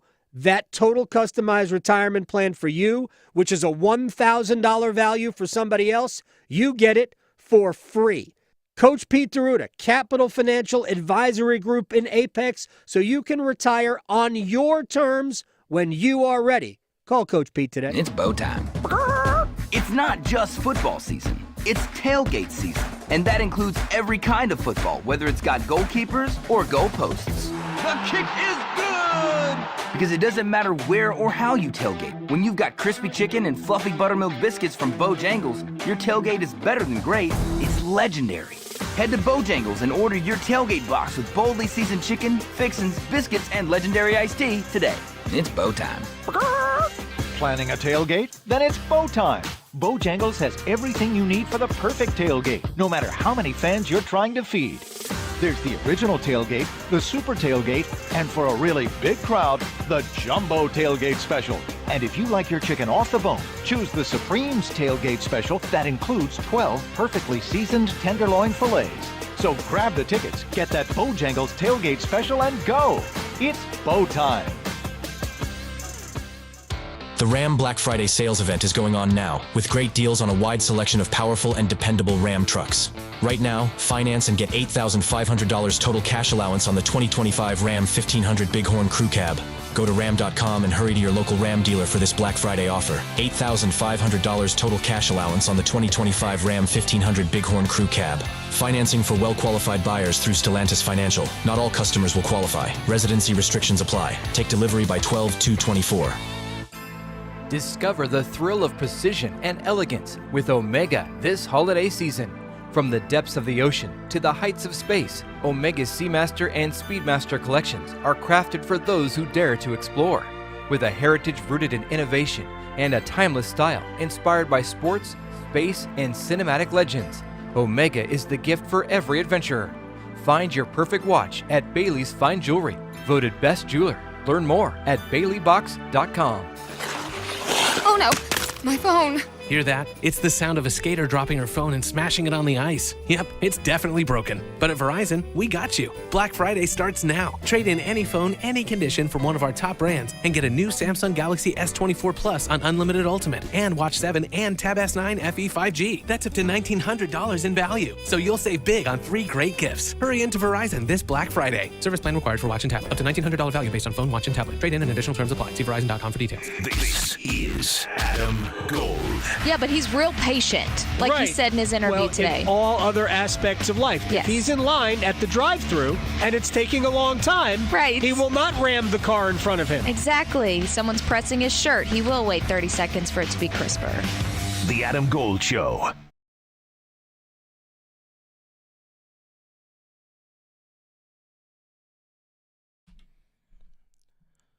What does Bryce Young have in store for an encore?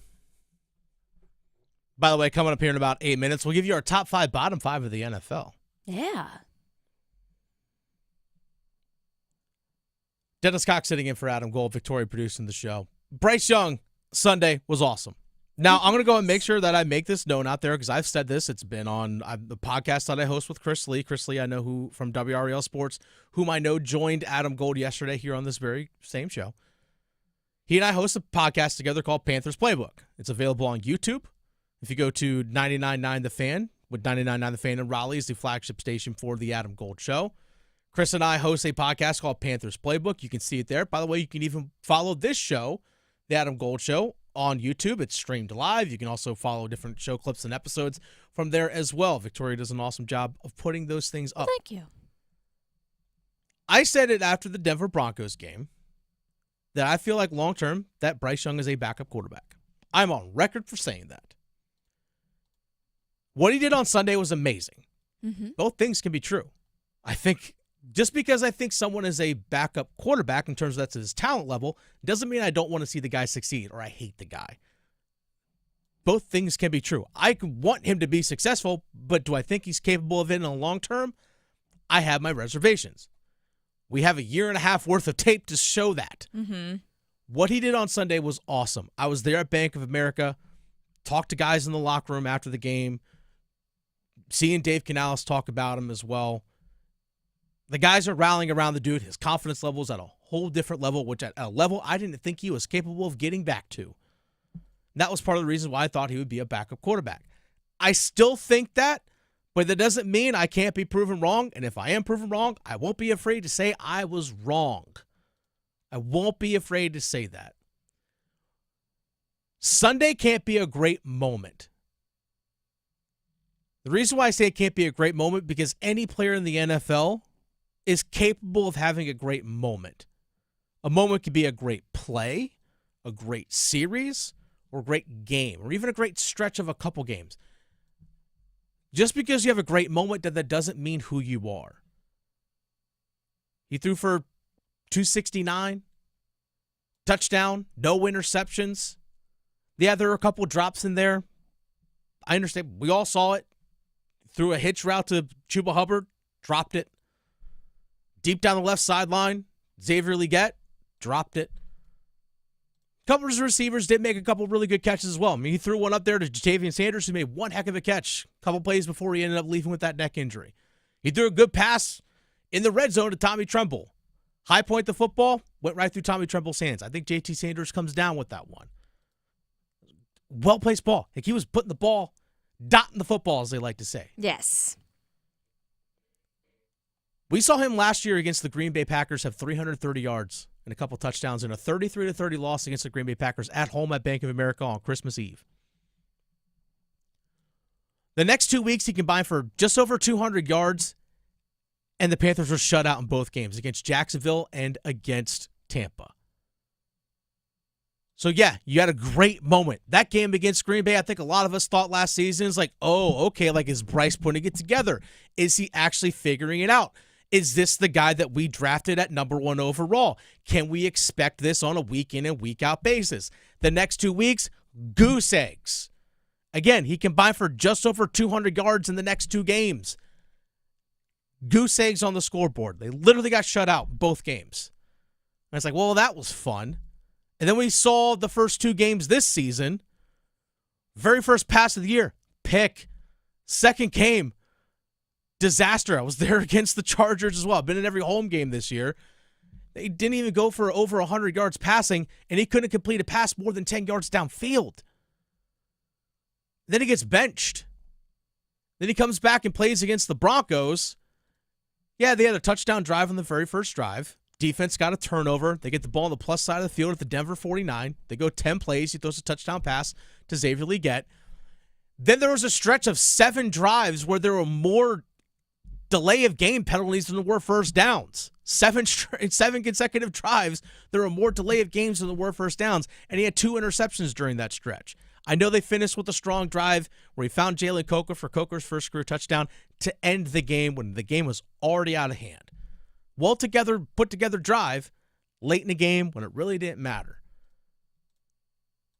Played better the following week. Finally got a win against the New Orleans Saints, where the Saints did everything right except finish the game. And they throws for 126 yards against the New York Giants. Giants defense outside of their pass rush isn't good. But hey, they got wins in those games. And then we saw him play this past Sunday. So what are you, Bryce Young? That's the big question going forward. Are you what you were on Sunday? Or are you what we saw all the other games this season? Now, we've seen improvement week after week. I ain't denying that. We all see it. We're seeing his confidence grow. But what we saw Sunday needs to be on a consistent basis. I'm not saying he has to throw for 269 every time.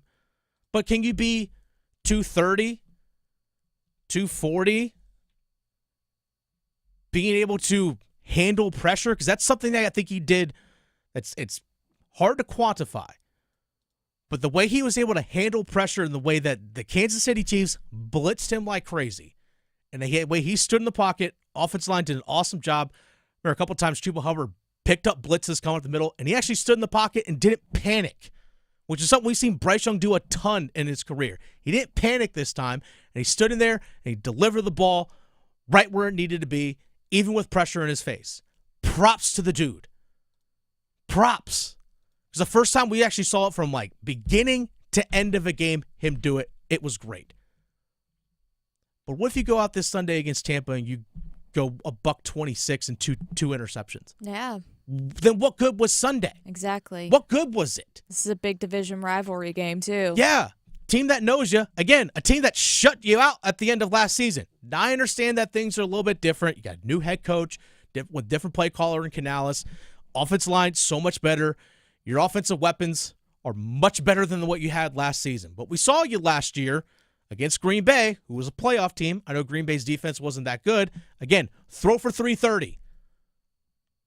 Or throw for over 300 and a 33-30 loss. But we saw you dropping dimes to DJ Chark. I'm sorry, your receivers you have now are better than DJ Chark. Yes. But we saw you do that last year. How do you respond to it this week? You should get Jalen Coker back, which is great. He had the quad injury that he suffered on Friday last week. Hopefully he's practicing and is all ready to go. I actually saw him in the locker room and said, hey, man, how's the quad? He's like, I'll be straight. I'm like, all right, cool. It's about how you are on a consistent week-to-week basis. Now, the last 3 games, Panthers won 2 of them. They beat the Saints. They beat the Giants, had an off week, and then you play tight against the defending 2-time reigning champs and the Chiefs. But there are still things that need to be worked on. For example, red zone. Red zone offense. The last 3 games, they've averaged 4 trips to the red zone in each of those games. 4 trips averaged over the last 3 games. That puts you in the top 5 NFL over the last 3 weeks. That's top 5 in the league. But if you actually go to the red zone touchdown percentage, you're looking at 13th in the league. So red zone touchdown percentage is how many times you score a touchdown in the red zone based on how many trips you go. They're at 58%. That is in line, actually, with their season average. But they actually have been getting to the red zone more. We saw the struggles in the red zone in the first half. Again, Tommy Tremble had one go through his hands, but they did not finish in the red zone consistently. Again, that's not all on Bryce. I understand that. But we also saw the offense, again, over the last 3 weeks. You look at scoring. It's all about points in this game, right? Got to score more than the other. That's probably the most obvious thing that someone could say. The last 3 weeks, 23.3 points scored on average. It's not bad. That puts you at like 16th in the league over the last 3 weeks.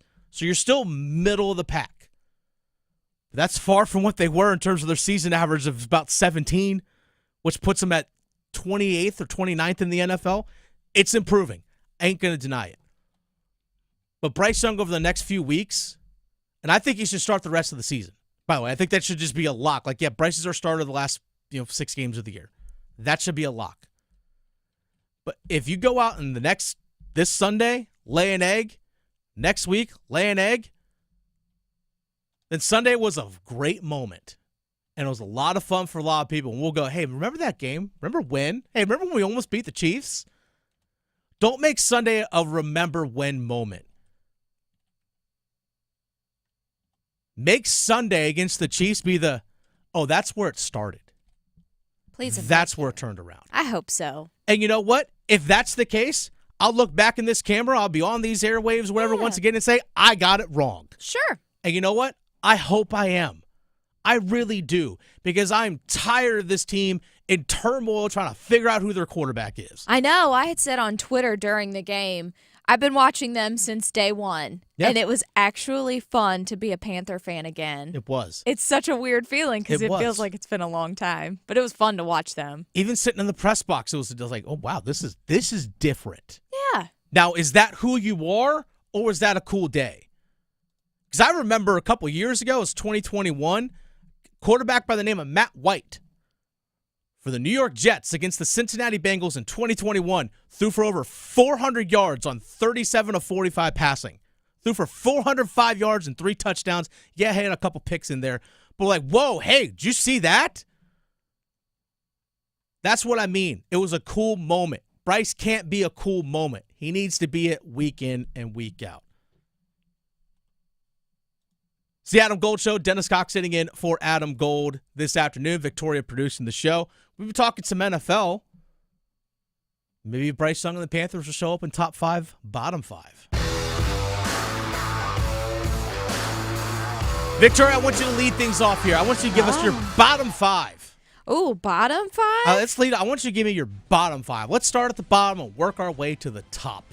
Ooh, I don't know. Okay, so. Like if you want to lead off with your top 5, I mean, by all means, go for it. Yeah, I don't know. Okay, so I will say Jaguars got to be in the bottom. Bottom 5? Absolutely. Bottom 5. That's an easy one. 100%. Mm-hmm. I would also put the Browns in the bottom 5. Yeah, they kind of stink. Even though they beat the Steelers this past Thursday night. It's just I'm not convinced. I don't know. If they get another win, that'll totally be a different situation. Next, I would definitely say the Raiders.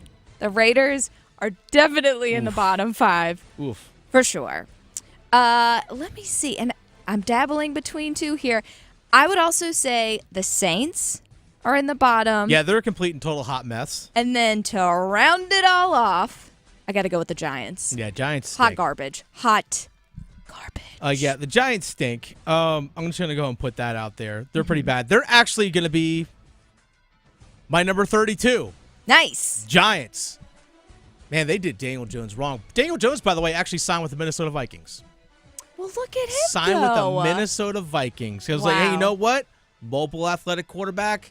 Could be used in a pinch in a backup situation.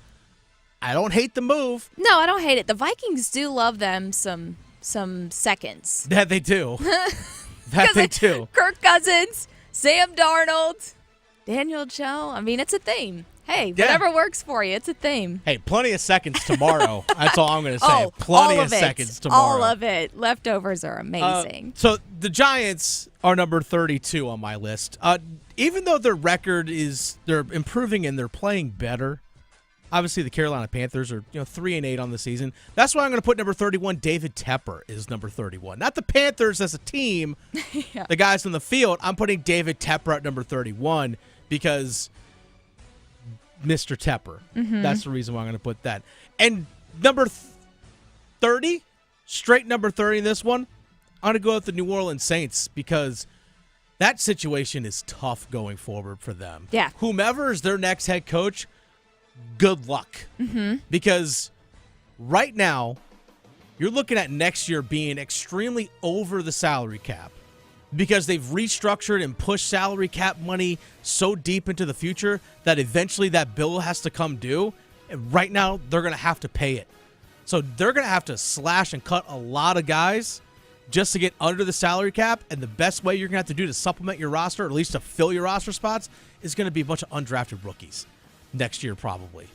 I think even they're projected, I have to go back and check and see, I think even for 2026, they might be even projected to be over the salary cap in 2026. Yeah. 2 years from now. Wow. Yeah. Not great. No. Like your quarterback is old and not that good, Nope. Derek Carr.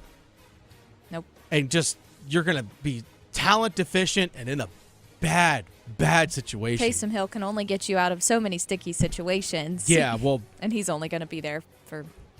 Yeah, who knows how much longer he's going to be around.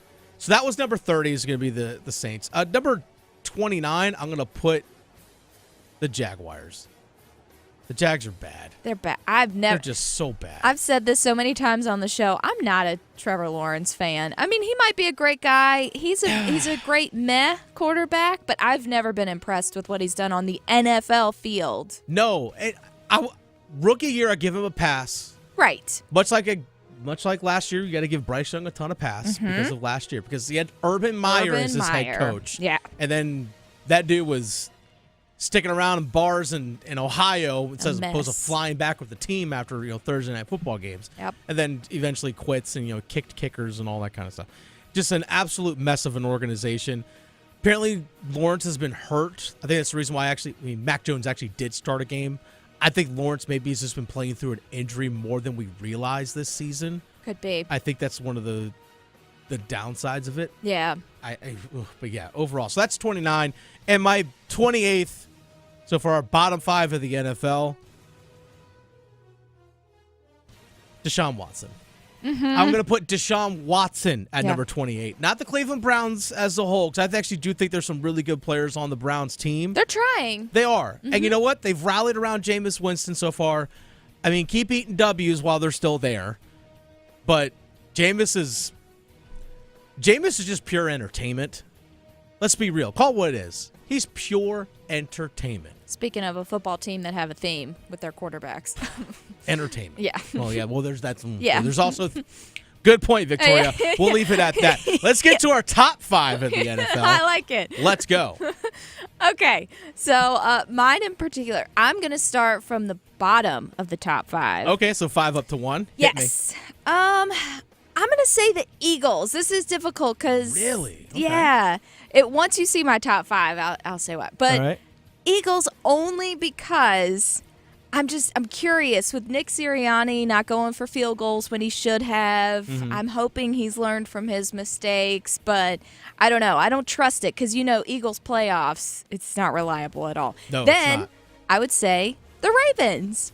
They have a lot of weapons. It's just whether they utilize them all the time because they also have a lot of sloppy mistakes every now and again with penalties and things like that. But when they are clicking, they're clicking. Mm-hmm.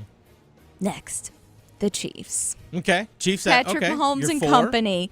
I think so because I don't know. Patrick Mahomes, they get it done, but they keep it close. It's like they play to their opponent versus my number 2, which we'll get to in just a second. Yeah, they play to the level of their competition. That makes perfect sense. Yeah. That makes perfect sense. That's why they have all these close games. That's why when I see spreads with the Chiefs that are in double digits, I think, ooh, I don't know what we're doing here. 8 games decided by 1 possession or less. And Sunday's walk-off field goal in Carolina was the 5th walk-off win for them this season. Exactly. So, I don't know. I feel like they're going to play with their food. They're going to get some more losses. Not going to be great. But the opposite of that, I love this team so much. Dan Campbell and company. Let's go, Detroit Lions. They're my number 2. They're my top 2. Oh, 2. Okay, sorry. Yeah, so because we got Eagles, Ravens, Chiefs. Okay, I didn't hear you say Ravens. Yes. Okay. Now we're on the Lions. Love this team so much. It's so fun to watch them. He goes for it. I am so excited for that. I would love to see them in the Super Bowl. I have no dog in this. I'm not from Detroit, but I just love this team. I love Dan Campbell. And my top one right now, the Bills. Until they prove me differently, Josh Allen will drag them to the playoffs. So I think the Bills right now. Okay. Hot. I like it. All right, number 5 for me is the Steelers' defense because the Steelers' defense is really what's been carrying them this season. Yes. Not Russell Wilson or even Justin Fields when he was in there.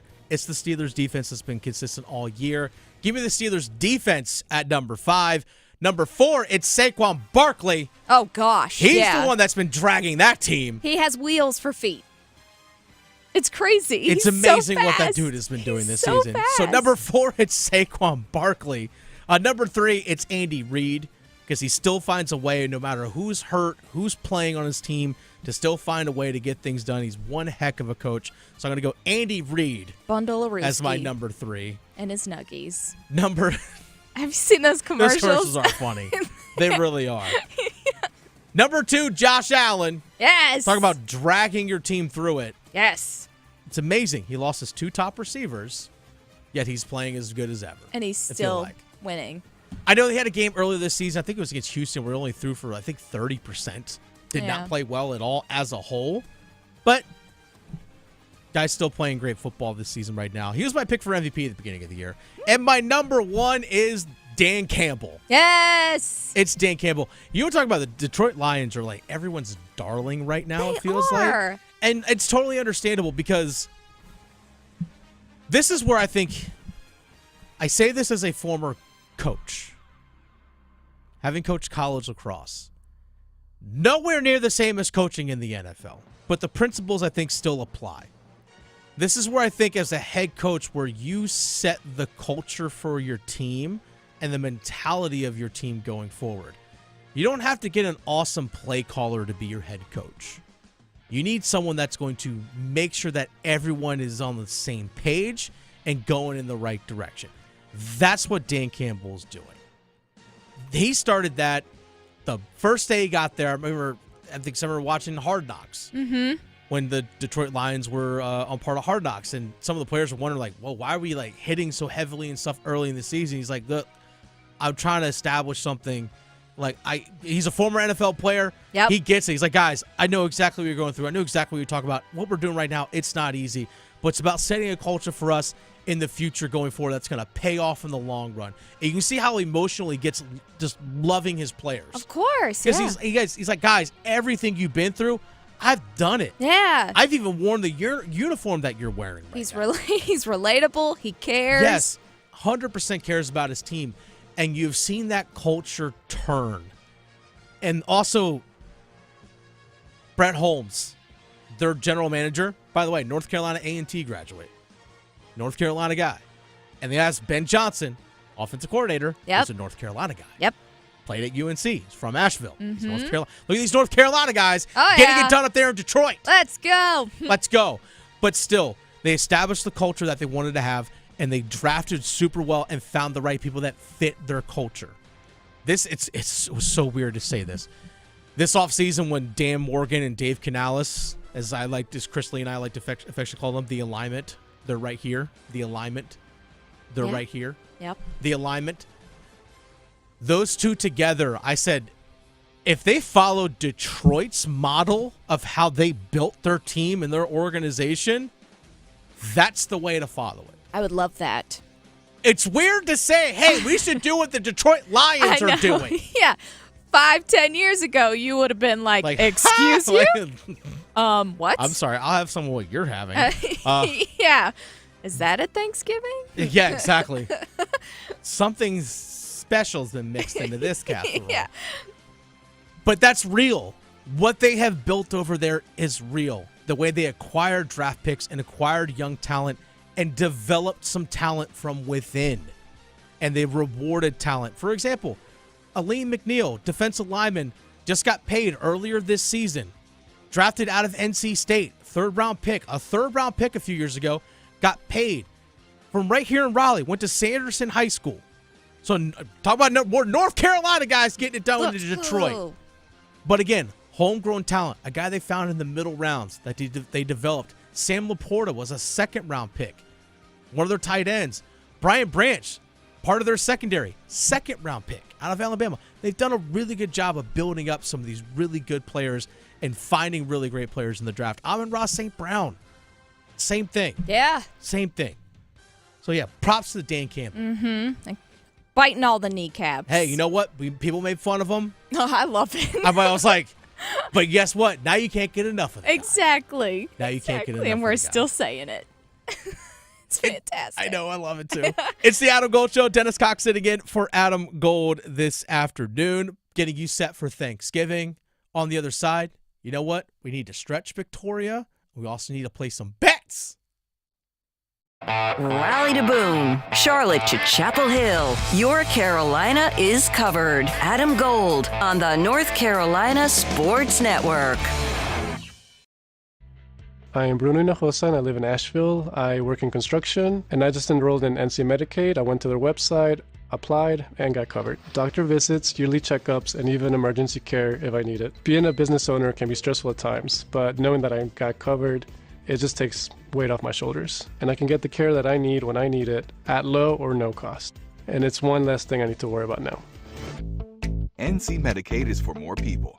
See if you qualify at medicaid.nc.gov.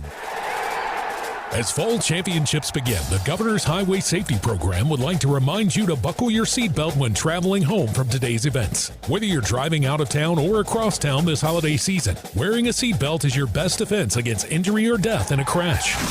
During the busiest time of travel, prioritize your safety and buckle up. Every seat, every time. And remember, click it or ticket, it's the law. This message brought to you by the North Carolina High School Athletic Association and the Governor's Highway Safety Program.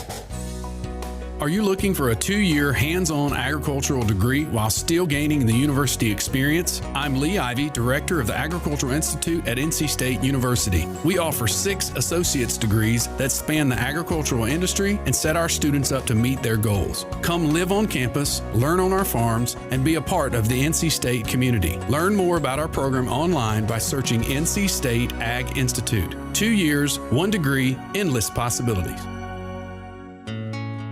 Open enrollment for health insurance is here, but don't worry. North Carolina Farm Bureau Insurance has you covered for all your health insurance needs, including Medicare. And with offices in every county, a trusted, experienced agent is just around the corner, ready to help find a plan that's right for you. Visit ncfbins.com or stop by your local office today. North Carolina Farm Bureau Insurance. Helping you is what we do best. Have you lost North Carolina Medicaid? At healthcare.gov, you can find a low-cost, quality health plan. Do plans cover doctor visits? What about emergency care? And prescriptions? All covered and more. Plus, with the new law, 4 out of 5 customers can find a plan for $10 or less per month with financial help. Healthcare.gov is here for you. Enroll today for coverage starting the 1st of next month. Paid for by the U.S. Department of Health and Human Services. AARP reminds you that November is National Family Caregivers Month. While family caregivers should be celebrated every day, this is a time to recognize and honor those taking care of their loved ones by raising awareness around caregiving issues, educating communities, and working to increase support for our nation's caregivers. Learn about this topic and more by listening to AARP Without Limits. You can find the latest episodes of AARP Without Limits wherever you listen to your podcasts. When it comes to making plans, you are the best. What about those round trips that you plan in advance, which are perfect on your way there and perfect on your way back? Or those meetings with friends for which you make a group chat 3 months before so that nobody or anything is missing? Or your daughter's first birthday party. You planned it with such dedication that instead of the first, it felt like our 15's. The same way you plan each detail for those moments. Start planning to protect you and your loved ones from a natural disaster. Sign up for local weather and emergency alerts. Prepare an emergency kit and make a family communications plan. Protecting your family is the best plan you can make. Get started at ready.gov/plan. Brought to you by FEMA and the Ad Council. This is Adam Gold. Georgia needs Alabama to beat LSU right now. And Georgia fans are beside themselves thinking that they have to root for Alabama for anything. So, I mean, it's messy everywhere. The Adam Gold Show.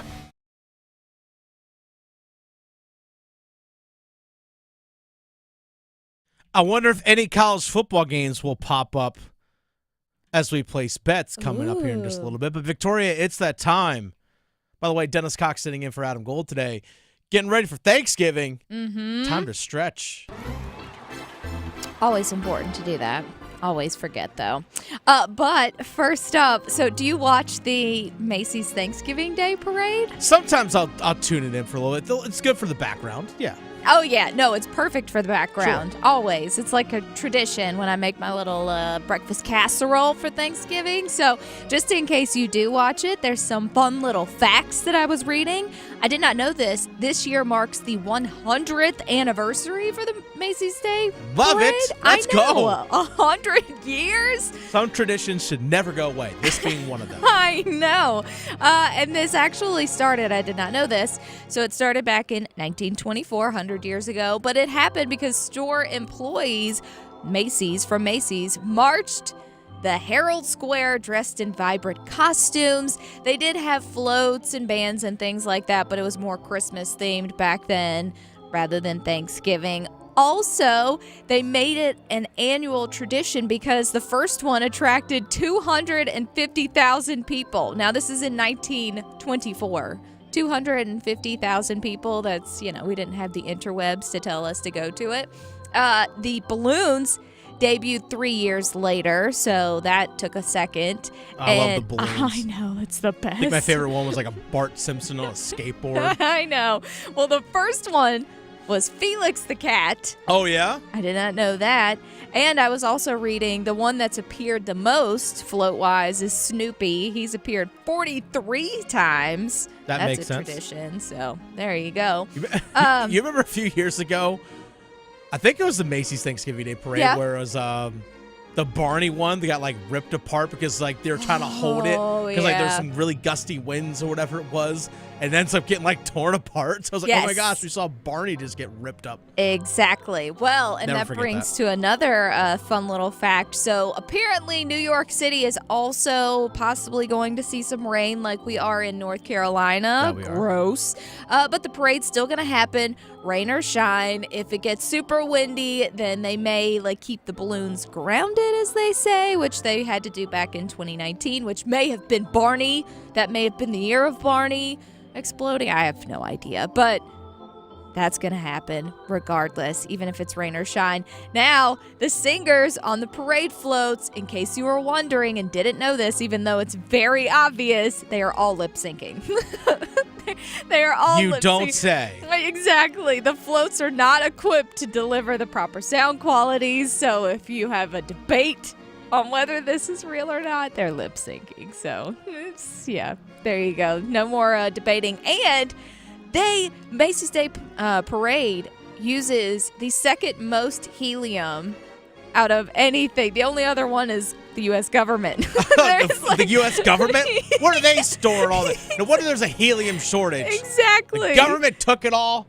It's nuts. I have no idea, but yeah, it's the second most largest consumer of helium other than the U.S. government. Now, tomorrow the parade's going to start around 8:30 in the morning, so get ready for that, and it'll be about 3.5 hours. So there you go. That's perfect. For the morning, that's perfect. Oh, yeah. As you're cooking and making stuff, that's perfect. Oh, yeah. Then the parade's over. Mm-hmm. First football game kicks off at 12:30. No, it's set up perfectly. And It this really year, is. the parade is supposedly going to have 6 new character balloons.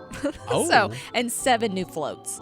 So Love it's it. not the same old, same old. You know what I do miss, though, about the parade? What's that? Is the dog, show afterward.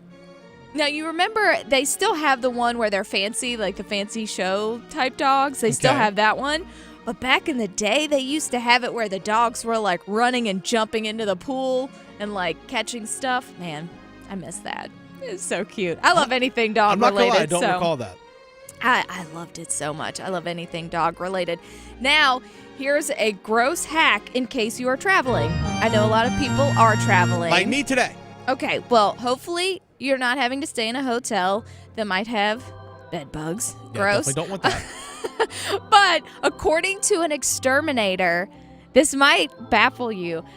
According to an exterminator, he says that the best place to store your stuff so you don't get bed bugs is actually in the bathroom. What? Interesting. They Go say on. because bed bugs, obviously gross. Sorry if anyone's eating lunch and this is disgusting, but they like fabric. They like warmth. So there's not a lot of that in the bathroom. So they say keep your stuff in the bathroom, and if you don't, you can take it out and use Ziploc bags and put it on the table or something. So if that makes you feel better Okay. about your situation, that's It for doesn't, people but that's who fine. are in hotels. Yeah, it's just I know it just makes you feel just gross, but. You know what doesn't make you feel gross? What's that? Good bets. Winning bets? Place your bets. Do you? I bet you slice into the woods $100. Gambling is illegal in Bushwood, sir, and I never slice. Okay, you can owe me. I owe you nothing. All right, so Victoria, on Place Your Bets, the show I normally produce on 99.9 The Fan in Raleigh from 3 to 6, The Drive with Tim Donnelly. We've been doing a thing called a ladder challenge. Okay. So we started the month of November, $10, and you're trying to make a bet anywhere between minus 1,000 and minus 500. Okay. And if you win, you just roll the winnings over and try and build up to see how much you can make. If you lose, you go back to $10 and you try and start over. So I started with $10, Victoria. Yeah. I won my bet last night. Mm-hmm. It was a minus 925. David Pastrnak of the Boston Bruins to get 2+ shots on goal. That was the last bet that we made because Thanksgiving and all that coming up. I started with $10, got up to $78. Nice. I don't know. I went on a heater run of these Nice. bets from minus 500. It's But always you know fun what? you when you win. It's fun. I was like, wow, like, this is kind of cool. But you know what? I'm not making those kinds of bets today, Victoria. Let's all do fun ones. Yes. Let's go. Okay, so my first one is going to be New York Rangers. They are in the Lenovo Center Lenovo. today. And you know what? I love this kid. He has been sharp. Jackson Blake. So give me him to be an anytime goal scorer tonight because that would be fun. Plus 410. Oh, for Jackson Blake? Yeah. Love it. He actually did play a little bit the other day with Sebastian Aho and Seth Jarvis. Yeah. We'll see how that thing shake out today. Blake Harrell's the new head coach of East Carolina. He has the interim tag taken off of him. They host Navy on Saturday. I'm sorry, on Friday. My apologies on that. Give me a parlay. ECU minus 2.5. Also, the under 56. That's a parlay plus 260. Nice. Well, we do have 3 football games tomorrow for Thanksgiving. One I'm not going to touch is the Giants and the Cowboys. That's fair. Gross. So I'm going to move on to the Bears and the Lions with Dan Campbell and company. Nice. Can't not pick the Lions. And this is likely going to be a high-scoring game. So give me the Lions and over 48.5. It's plus 125. Nice. Give me Lions minus 9 and the Packers at minus 3 against the Dolphins. Parlay that plus 249. Yes, that's my last one, the Dolphins and the Packers. I'm taking the Packers. I'm also going to take the over 47.5. That's plus 185. Okay. Give me this final one here. The Carolina Hurricanes in action tonight. Victoria, I'm also going to go with an anytime goal scorer. I'm actually going to go first goal scorer, Sebastian Aho, plus 1,200. First goal scorer. I like it. The dude's on a heater. He scored 4 times. He said goals in 4 of the last 6 games, does Sebastian Aho. By the way, I'll get into the Carolina Hurricanes here just about 30 minutes away. But who benefited from the loss yesterday, Duke or Carolina? That's coming up. Going beyond the box scores. Adam Gold on the North Carolina Sports Network. Hey, it's Adam Gold for my friend Barack and his team down at Diamonds Direct Crabtree. It's here again, the holidays. What does she want? You know what she wants. You just need to know where to get it. Diamonds Direct Crabtree is the place to go. Why?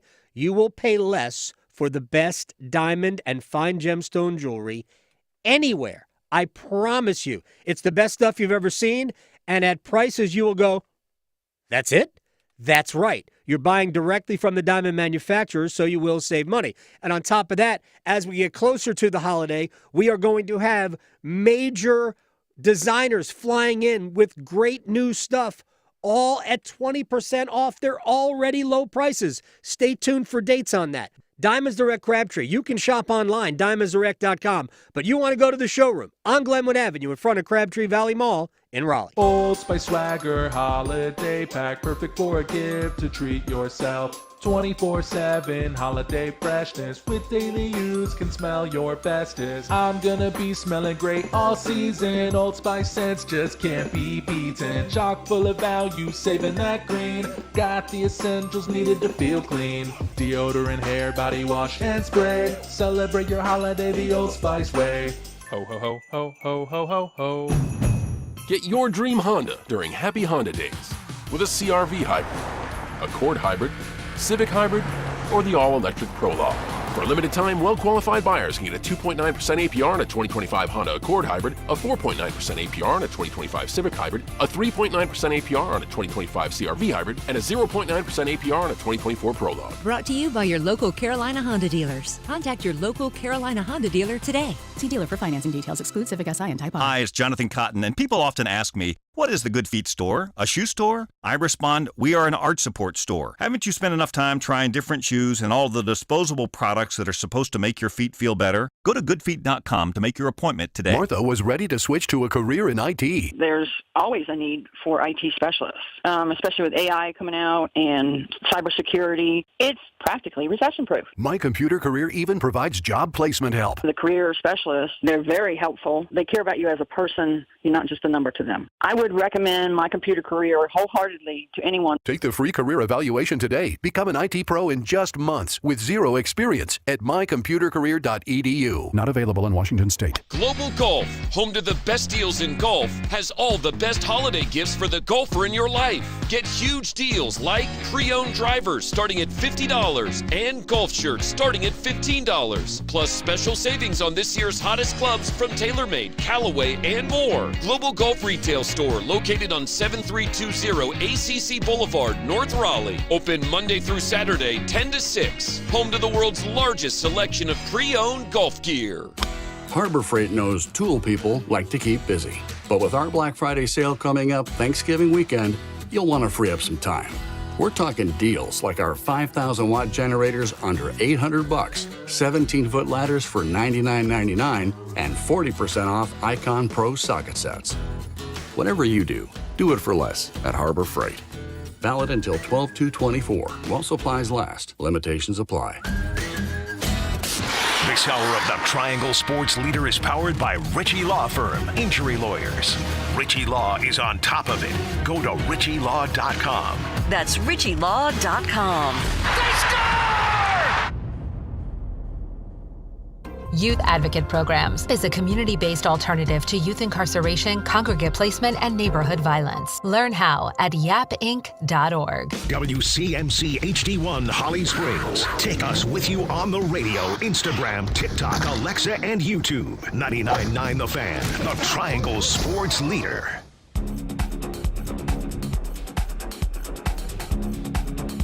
I'm done with Alabama. Everybody wants to say it's Alabama and, oh, look at how many top 25 victories you have. It's also about how you're playing late into the season.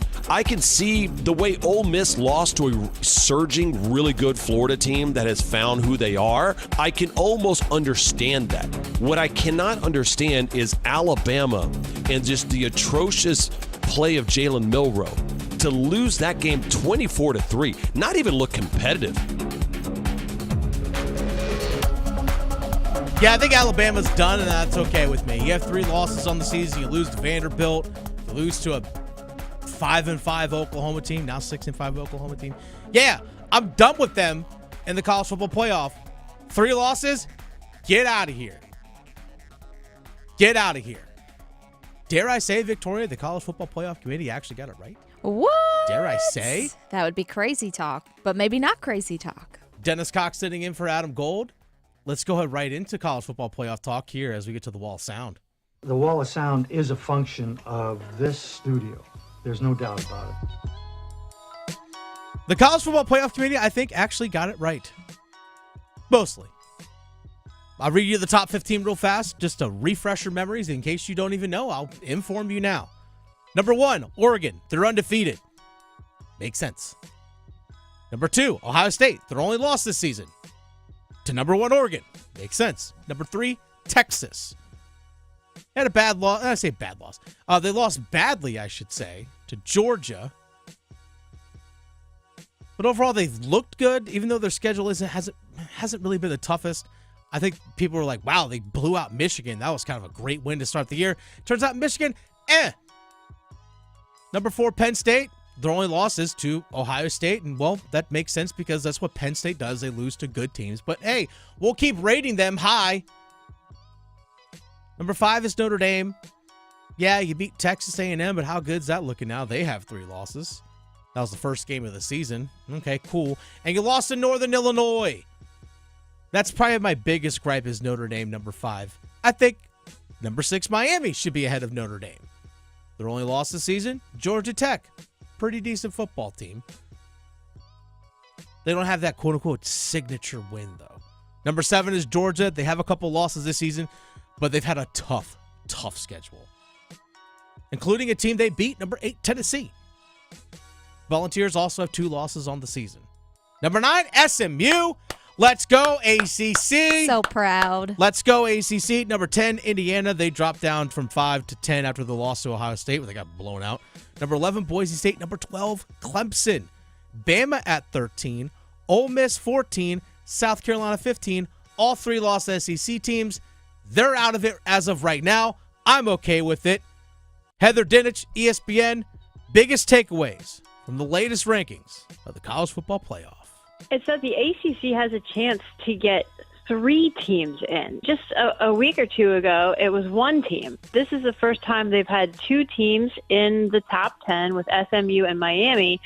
But the bigger surprise is Clemson, lurking there right on the bubble at 12. And that leads me to believe if they beat South Carolina, they have a shot at this thing. But if they beat South Carolina, do they jump Boise State? Because that's what they need to have happen. They need to get off that 12 spot. Because if you're in the 12th spot, then you can get kicked out for that 5th highest ranked conference champion. Even if they jump Boise State, you still got to factor in the Big 12 champion. Like, if the highest rated Big 12 team is Arizona State at 16. So you might have to actually be in the top 10 because spots 11 and 12 are going to be taken probably by conference champions, which right now likely it's looking at Boise State in the Mountain West. And who knows out of the Big 12, because I think it's anywhere from like 7 to 8 teams can win the Big 12 right now. That's legit talk. There's no actually true win and getting into the conference championship game for the Big 12 this weekend. It's a whole big jumbled mess.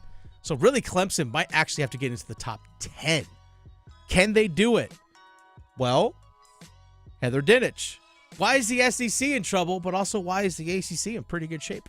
You know, a week ago, there were 5 SEC teams in the bracket. Now it's down to 3 with Texas, Georgia, and Tennessee after Ole Miss and Alabama playing their way out. And while the SEC is down, the ACC is up because you have the potential for 3 ACC teams to play their way into this thing, with Miami and SMU both being top 10 teams in the eyes of the committee. That probably increases the likelihood of the loser of the ACC championship game still finishing in the top 12.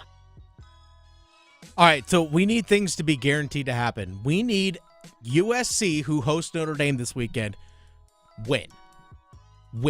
USC beat Notre Dame. You're not a real ACC school right now. Lose. That helps Miami. That helps SMU. Boosts them up.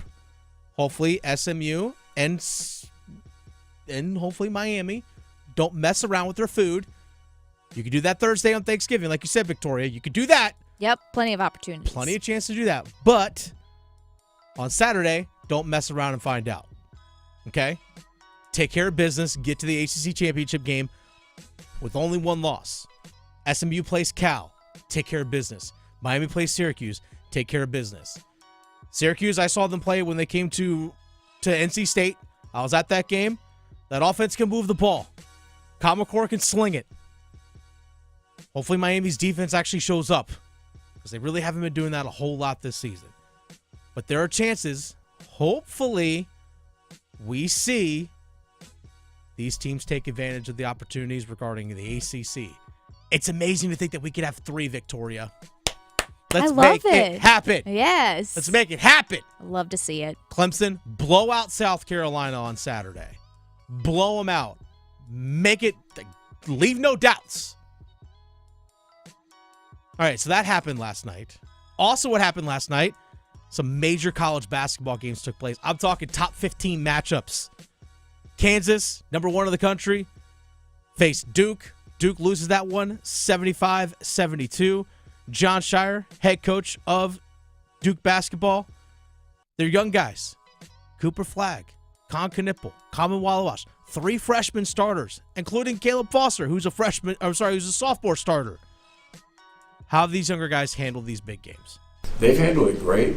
I mean, to play the schedule we have, these first 6 games, I've never been a part of something like this as a player, as a coach. And so to get tested this early and to be in a position where you're winning every game down the final stretch, it's right there for you, all 6 games.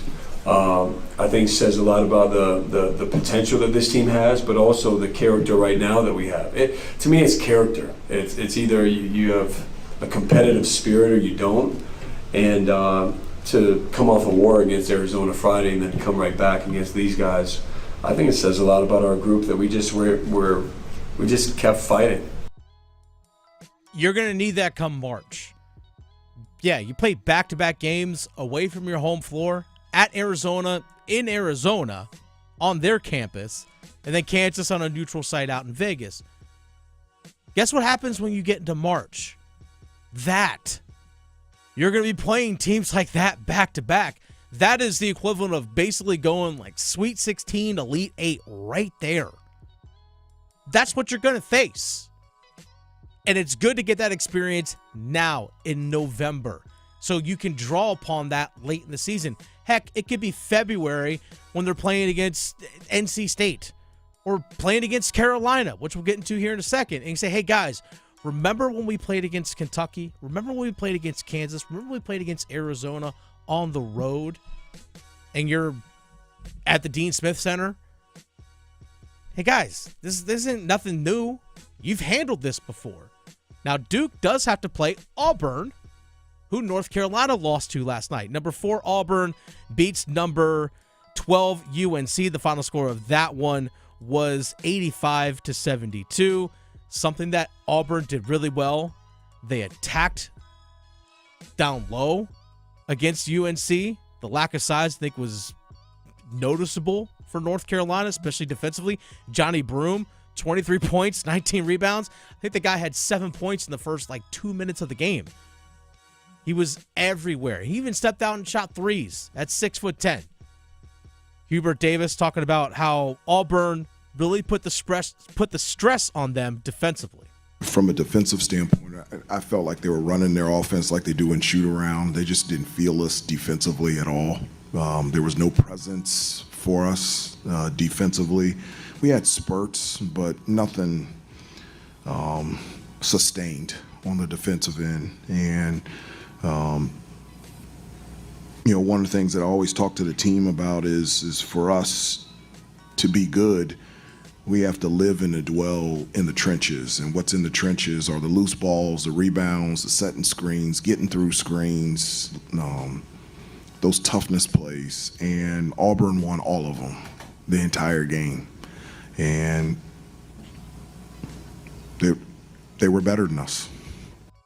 They were. North Carolina last night, they got down 15 early. 5 minutes into the game, they're down 21-6. Now, they were able to claw their way back with using an 11-0 run to get within 2 at 30. My apologies, at 23-21. They were able to use an 11-0 run to scratch their way back into it. But it never got closer than that. They never actually led at any point in the game last night, did North Carolina. At just under 5 minutes into the second half, they were down 57-39, down 18. Defensively right now has been a struggle for North Carolina. They struggled defensively early last season. After the UConn game last year, I felt that's when things really switched for them. I think they got more aggressive defensively, and they're able to push the ball in tempo much more. Now, the lack of size is noticeable for Carolina this year. Yeah, you got Jalen Washington at 6'11", 6'10", 6'11", but physically he looks smaller than Johnny Broome from Auburn yesterday. Similar height, but physically looks smaller. Jalen Withers at 6'9", he's the most physical guy that you have down low, but he doesn't quite have the length to go against a guy who's 6'11", 7 foot. And then after that, it gets real small, real fast. It's not like last year where you had Baycott and you had Harrison Ingram at 6'7", who was built like a defensive end, playing as your number 4, who could also run the floor as good as anyone else on that team, it felt like, and could step outside and shoot. But then you had Washington and Withers coming off the bench, so you could run 2 bigs and have Harrison Ingram as a 3 and 6'5" Cormac Ryan out there as well. Right now, you're on, especially on your perimeter, you're at 6'1" RJ Davis, 6'1" or 6 foot Elliot Cadeau, and Seth Trimble, who's your most athletic player, at 6'3". Those are your 3 guards. Those 3 have been playing awesome, by the way, but it's a small lineup for Carolina. Really is. It's going to be a concern going forward for sure. It's the Adam Gold Show. That's been the Wall of Sound. Victoria producing the show, as always. Dennis Cox sitting in for Adam Gold, by the way. Speaking of North Carolina, yesterday the big shocking, when I say shocking news, maybe the timing was shocking. Yeah. That Mac Brown not coming back as head coach next year. decision made by the athletic department of North Carolina. Well, how does that impact Saturday? NC State. Can Mac Brown's swan song being taking down your rival and keeping NC State out from a bowl game? How does this change things for Saturday for both State and Carolina? We'll have that coming up on the Adam Gold Show. Going beyond the box scores. Adam Gold on the North Carolina Sports Network. Keep pounding. Panther Talk. Panthers Playbook. The Paw Print. Follow your Carolina Panthers all season with us. The snap. It's Chuba. Blowing forward. Conversion good. We're tied at 27 with 1:46 to go. Your home for complete Carolina Panthers coverage. 99.9 The Fan. The Triangle Sports Leader. Hey, it's Adam Gold from my friend Coach Pete DeRuta, Capital Financial Advisory Group in Apex. While you're around the Thanksgiving table this weekend, maybe you're going to be discussing whether or not it's time to retire. Well, why don't we find out from the experts? You don't have to use a wishbone to find out if you can retire now. Let's find out how your financials look, what your needs are in retirement. This is serious stuff, and Coach Pete DeRuta is a serious man about your retirement. And we're going to get you a free, total, customized retirement plan if you call right now, 888-843-0013, or text Adam to 600-700. Same deal. Do that now. That total customized retirement plan for you, which is a $1,000 value for somebody else, you get it for free.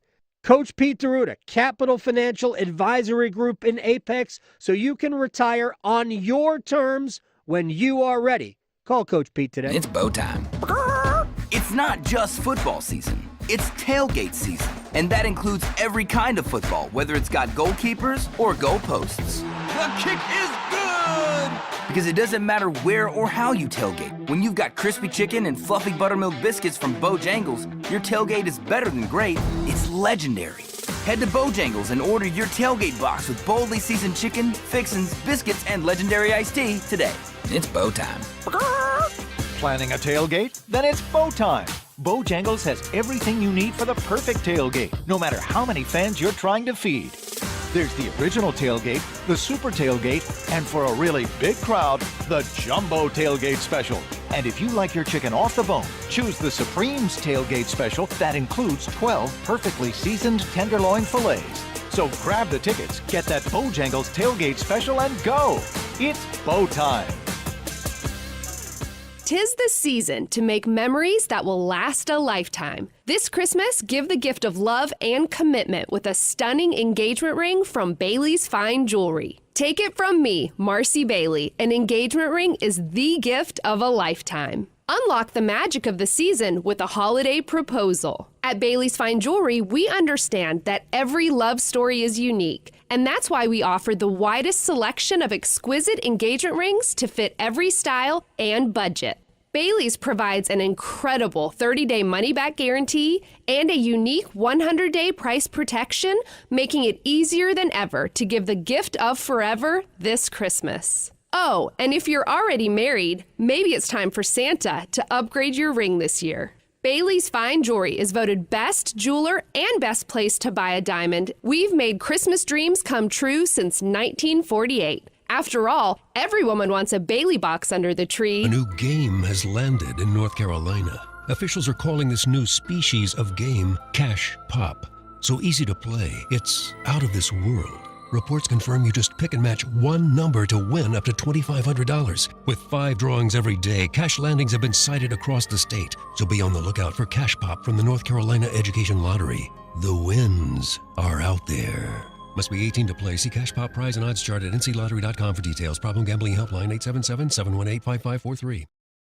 This is Adam Gold. We don't need Al Roker in a suit doing yoga. No. And Al, to his credit, recognized that and said, you know what? I am not getting into Warrior 2. I'm stopping at Downward Dog. There will be no, he didn't get to that. Like, heck no. The Adam Gold Show.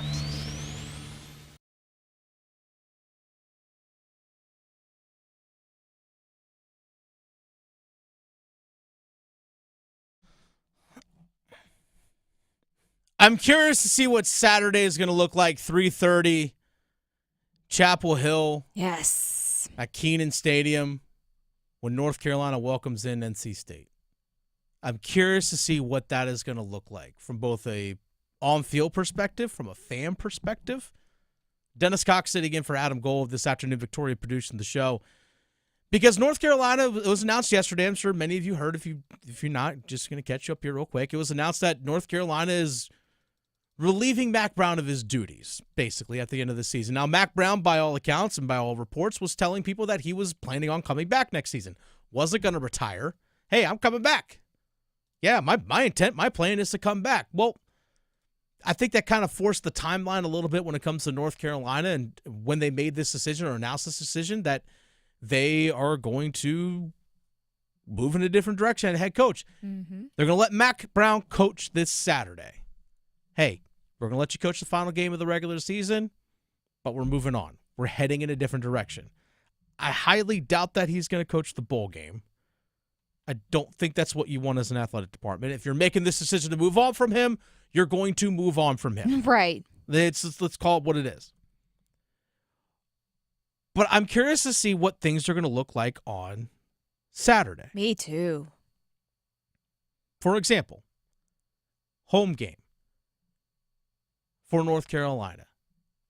My guess, Mack Brown, I like Mack Brown. I think he's a good dude. Yeah. I really am. We've had plenty of interactions with him, whether it's been at ACC football media days, whatever it might be. I really do like Mack Brown a lot. And it's easy to gravitate towards that guy. I think as players, especially after the way things went last weekend against Boston College this past Saturday, where they got the doors blown off against them, it was an embarrassing loss. Hey, you know what? Let's not go out like that, where we get the brakes beat off of us against Boston College and then lose at home to our rival. Is that how you want to end your season? Well, at the same time, the coach that brought us in here is leaving because he's being told to let go. As a player, if a coach is getting fired, generally, especially if players really like that coach, they're going to play harder for that guy to end the year. Because generally players will take it personally if a coach gets fired. Because, hey, you know what? If I played better, if we did better on the field, like me as a player, if I made the tackles I was supposed to, if I was supposed to make the blocks and all the things I'm supposed to do, the guy that I came to play here for wouldn't be getting shown the door. So there's a pride aspect from the player standpoint. I think the UNC players also want to sit there and say, especially that senior class, hey, I don't want to be the senior class that didn't beat NC State. At least the guys that the guys are going to be truly 4 years and gone. Hey, I don't want to be the class that, lost 3 straight times or 4 straight times to NC State. I don't want to be part of that. I'm pretty sure Amarian Hampton's going to go to the NFL. Does he want to have his 3 years being all losses to NC State? I don't think so. So there's that aspect of it. I think that only raises the intensity level for North Carolina in this one. Because there's also we want to make sure our rival, NC State, and their head coach, Dave Doran, the one that called us pieces of bleep, last year after they beat us, it's personal. Oh, yeah, I'm sure they I didn't take forget. that personally. I ain't forgetting. Nope. Darn sure they're not forgetting. So that's only going to raise their intensity level, I think, even further. I think this is going to be, hey, we're going to win this one for our coach. I think it's a big one for North Carolina. But now you have the NC State side of things. NC State's got a ton to play for anyway. One, you're playing your rival. Duh. Going on the road. I remember being at the game a couple years ago when it was Ben Finley. Ben Finley, who was their 4th quarterback that they started that year at NC State, getting the win. And I remember correctly, overtime win at Kenan Stadium. I remember Dave Doran, as he was walking off the field, I remember being at field level. I was walking off the field where Dave Doran was headed towards the locker room. He was pumping up with all of his fans and everything like that. That's a lasting memory for a lot of guys at Carolina. But NC State, A, you want to beat down your rival. But second of all, you're trying to get to a bowl game.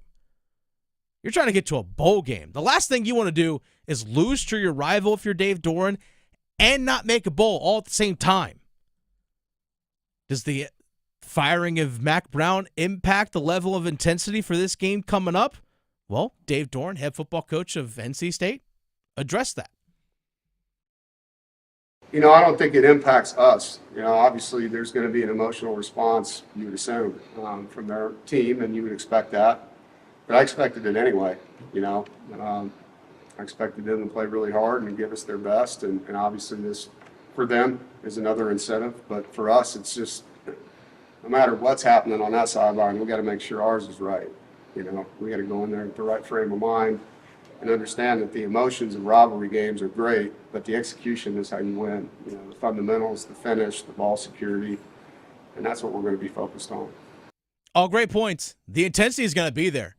I mean, you really, in these situations as a coach, you don't really need to say a whole lot. Hey guys, if you're, for example, if you're Dave Doeren, hey guys, we're playing Carolina this week. We're going into enemy territory. It's red versus blue. And if you're Carolina, it's, hey, our rival's coming into our building. Need I say more? If you can't get amped up just by me saying that, then you're in the wrong place. You're in the wrong place. I think the intensity level from North Carolina is going to be ramped up even more playing for Mack Brown in this final game. And can you imagine Mack Brown walking off the field one final time with a win? Hey, thank you. Yeah. Thank you for letting me come back here. Thank you for the memories of being back here once again. But also, you're welcome. Yeah, it's a good way to drop the mic. Yeah. I just beat the rivalry. I just beat them. I took them down. They're not going to a bowl game, but my team is. They're not. You're welcome. Could you have that? A you're welcome moment by Mack Brown? Hey, I took them down and kept them out of a bowl game. You're welcome.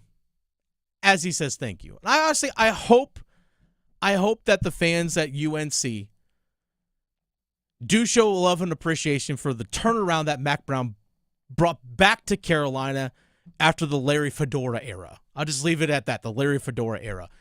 Mack Brown did a great job, I think, of repairing the relationships between North Carolina as a football program and high school recruiting in the state of North Carolina. That's something Larry Fedora did not do a very good job of. He did not.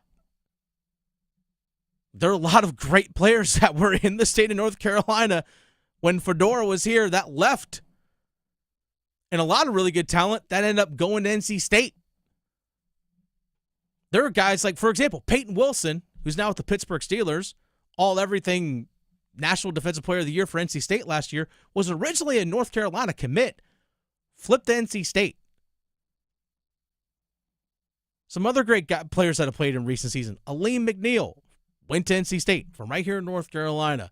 I know that Mack Brown was able to get guys like Omarion Hampton. He was able to get Sam Howell. He was able to get Drake May. Sam Howell and Drake May were committed to other programs. Sam Howell was committed to Florida State. Drake May was committed to Alabama.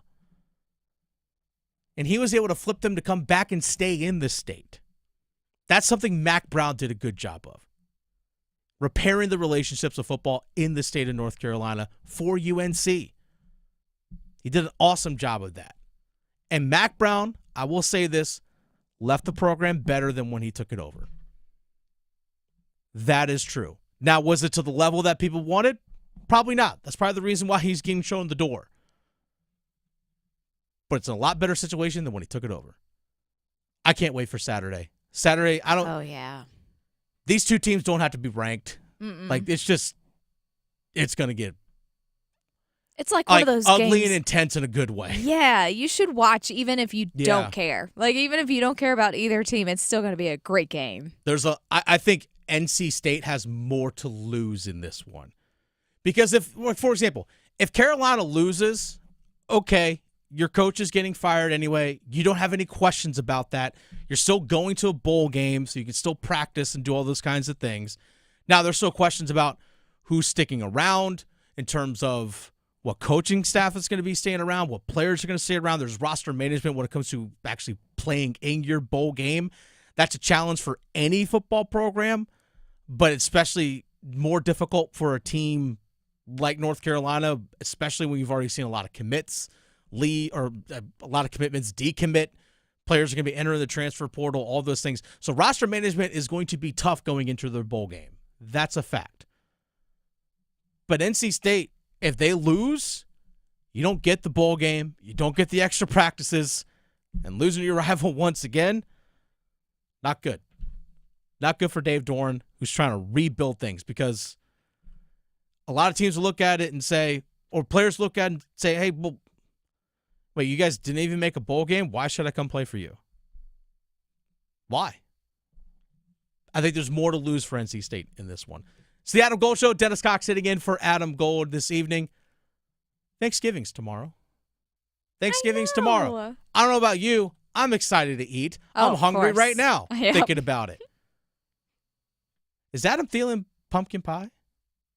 We'll discuss coming up. Serving it up hot and fresh every day. Adam Gold on the North Carolina Sports Network. As fall championships begin, the Governor's Highway Safety Program would like to remind you to buckle your seatbelt when traveling home from today's events. Whether you're driving out of town or across town this holiday season, wearing a seatbelt is your best defense against injury or death in a crash. During the busiest time of travel, prioritize your safety and buckle up. Every seat, every time. And remember, click it or ticket. It's the law. This message brought to you by the North Carolina High School Athletic Association and the Governor's Highway Safety Program. Hey, it's Adam Gold from my friends at FanDuel, and this Thanksgiving we are serving up epic football moments with FanDuel, America's #1 sportsbook. And right now, new customers can bet $5 and get $150 in bonus bets if you win that wager. The FanDuel app dishes out all the ingredients you need to place live bets, same-game parlays, so much more. Plus, when you win, you'll get paid instantly right away. Visit FanDuel.com/AGS to join today and get started with $150 in bonus bets if you win your first $5 wager. Make Thanksgiving extra special with FanDuel, official sportsbook partner of the NFL. 21 and over and present in North Carolina. First online real money wager only. $5 first deposit required. Bonuses issued as non-withdrawable bonus bets, which expire 7 days after receipt. Restrictions apply. See terms at sportsbook.fanduel.com. Gambling problem? Call 877-718-5543 or visit morethanagame.nc.gov. Agriculture drives our local economy. I'm Lee Ivey, Director of the Agricultural Institute at NC State University, and we are looking for our next generation of leaders. If you want to make a difference and help feed the world, join us at the Ag Institute, where we grow successful graduates, productive futures, and rewarding lifestyles. We offer 2-year degrees and hundreds of internships. Learn more online by searching NC State Ag Institute. 2 years, 1 degree, endless possibilities.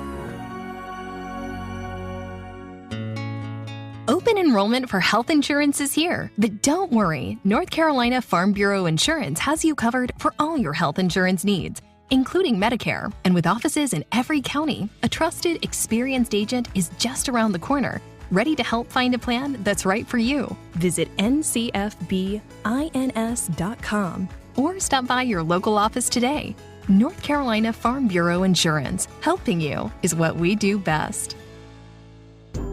Did you and your family lose North Carolina Medicaid and need health coverage? Check this out. You may be eligible to enroll in a low-cost health plan at healthcare.gov. With the new law, 4 out of 5 customers can find a plan for $10 or less per month with financial help. Healthcare.gov offers quality plans that cover doctor visits, prescriptions, emergency care, and more. Healthcare.gov is here for you. Enroll today for coverage starting the 1st of next month. Paid for by the U.S. Department of Health and Human Services. AARP reminds you that November is National Family Caregivers Month. While family caregivers should be celebrated every day, this is a time to recognize and honor those taking care of their loved ones by raising awareness around caregiving issues, educating communities, and working to increase support for our nation's caregivers. Learn about this topic and more by listening to AARP Without Limits. You can find the latest episodes of AARP Without Limits wherever you listen to your podcasts. I am Bruno Hinojosa and I live in Asheville. I work in construction and I just enrolled in NC Medicaid. I went to their website, applied, and got covered. Doctor visits, yearly checkups, and even emergency care if I need it. Being a business owner can be stressful at times, but knowing that I got covered, it just takes weight off my shoulders. And I can get the care that I need when I need it at low or no cost. And it's one less thing I need to worry about now. NC Medicaid is for more people. See if you qualify at medicaid.nc.gov. This is Adam Gold. What, a minute 53 into the game? Heat of the moment? Right. What kind of heat of the moment is that? We haven't even gotten to simmer yet. I know. Did someone flip him off in the parking lot? Like, what are we... Seriously. The Adam Gold Show.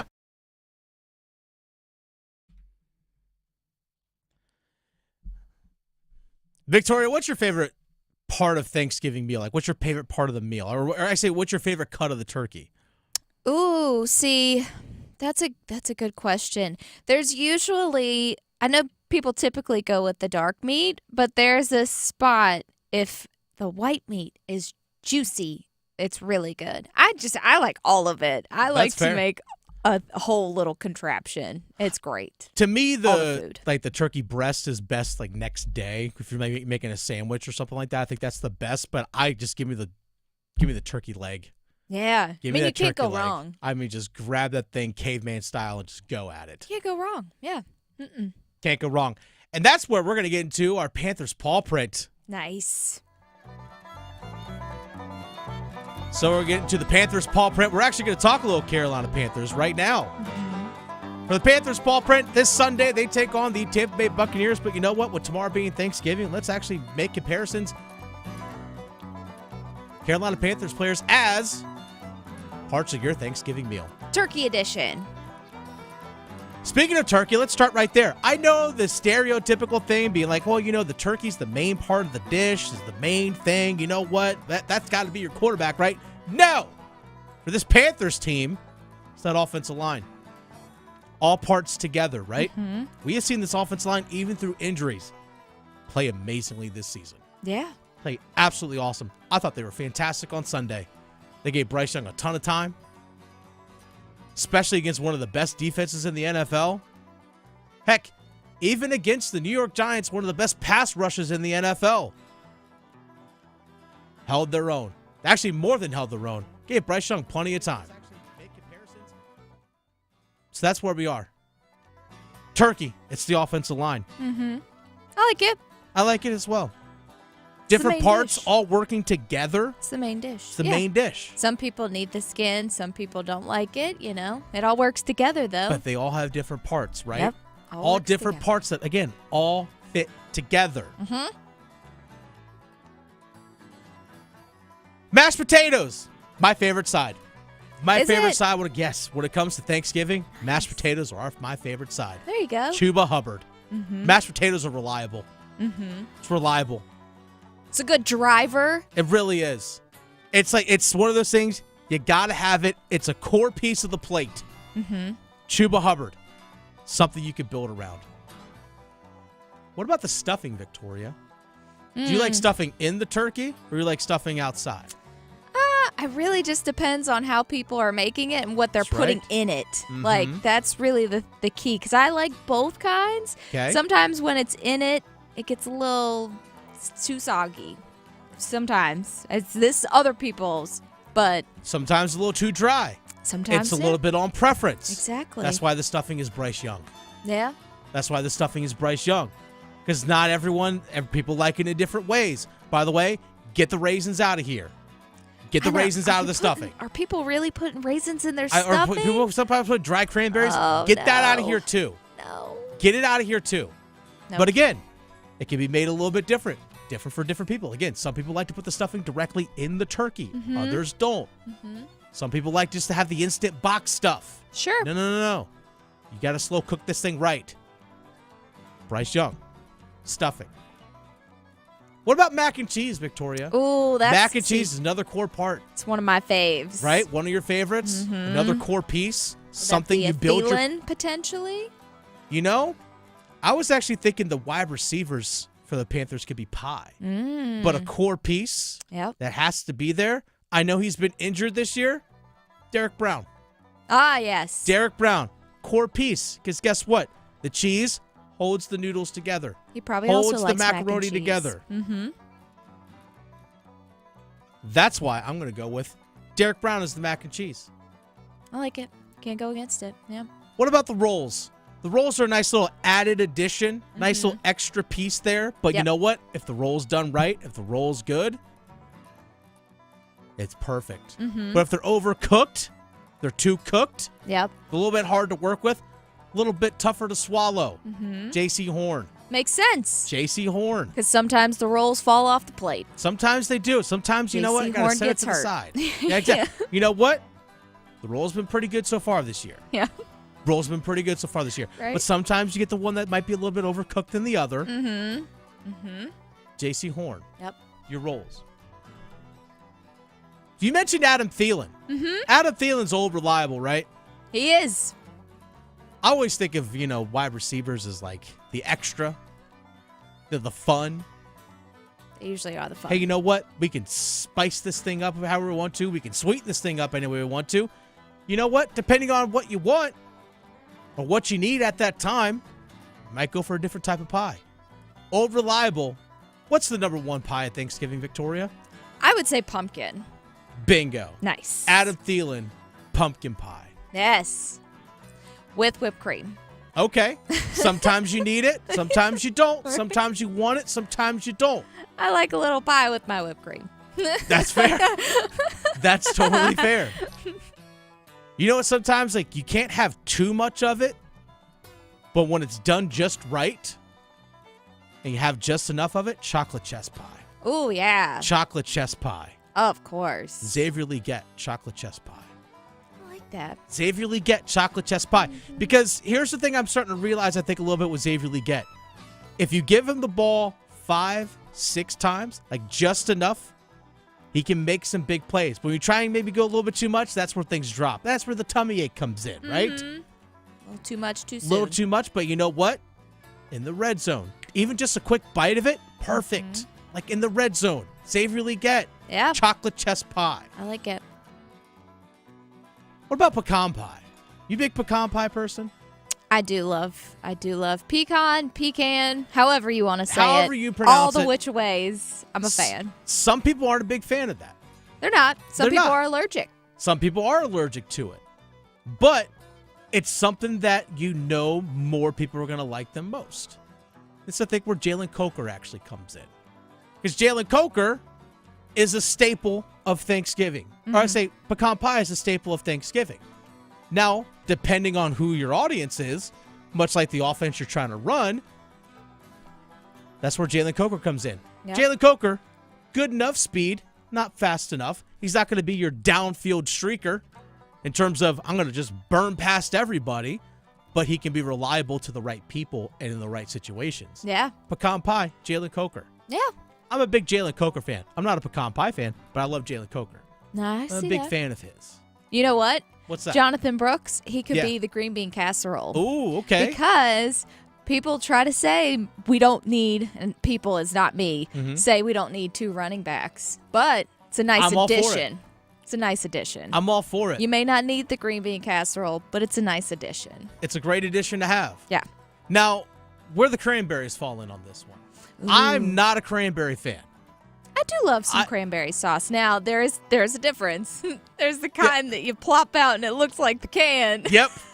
There's that, and some people then that actually there's do make it the ones homemade. With the real cranberries. With real cranberries. I've done that. It's a pain. Sounds like Miles Sanders.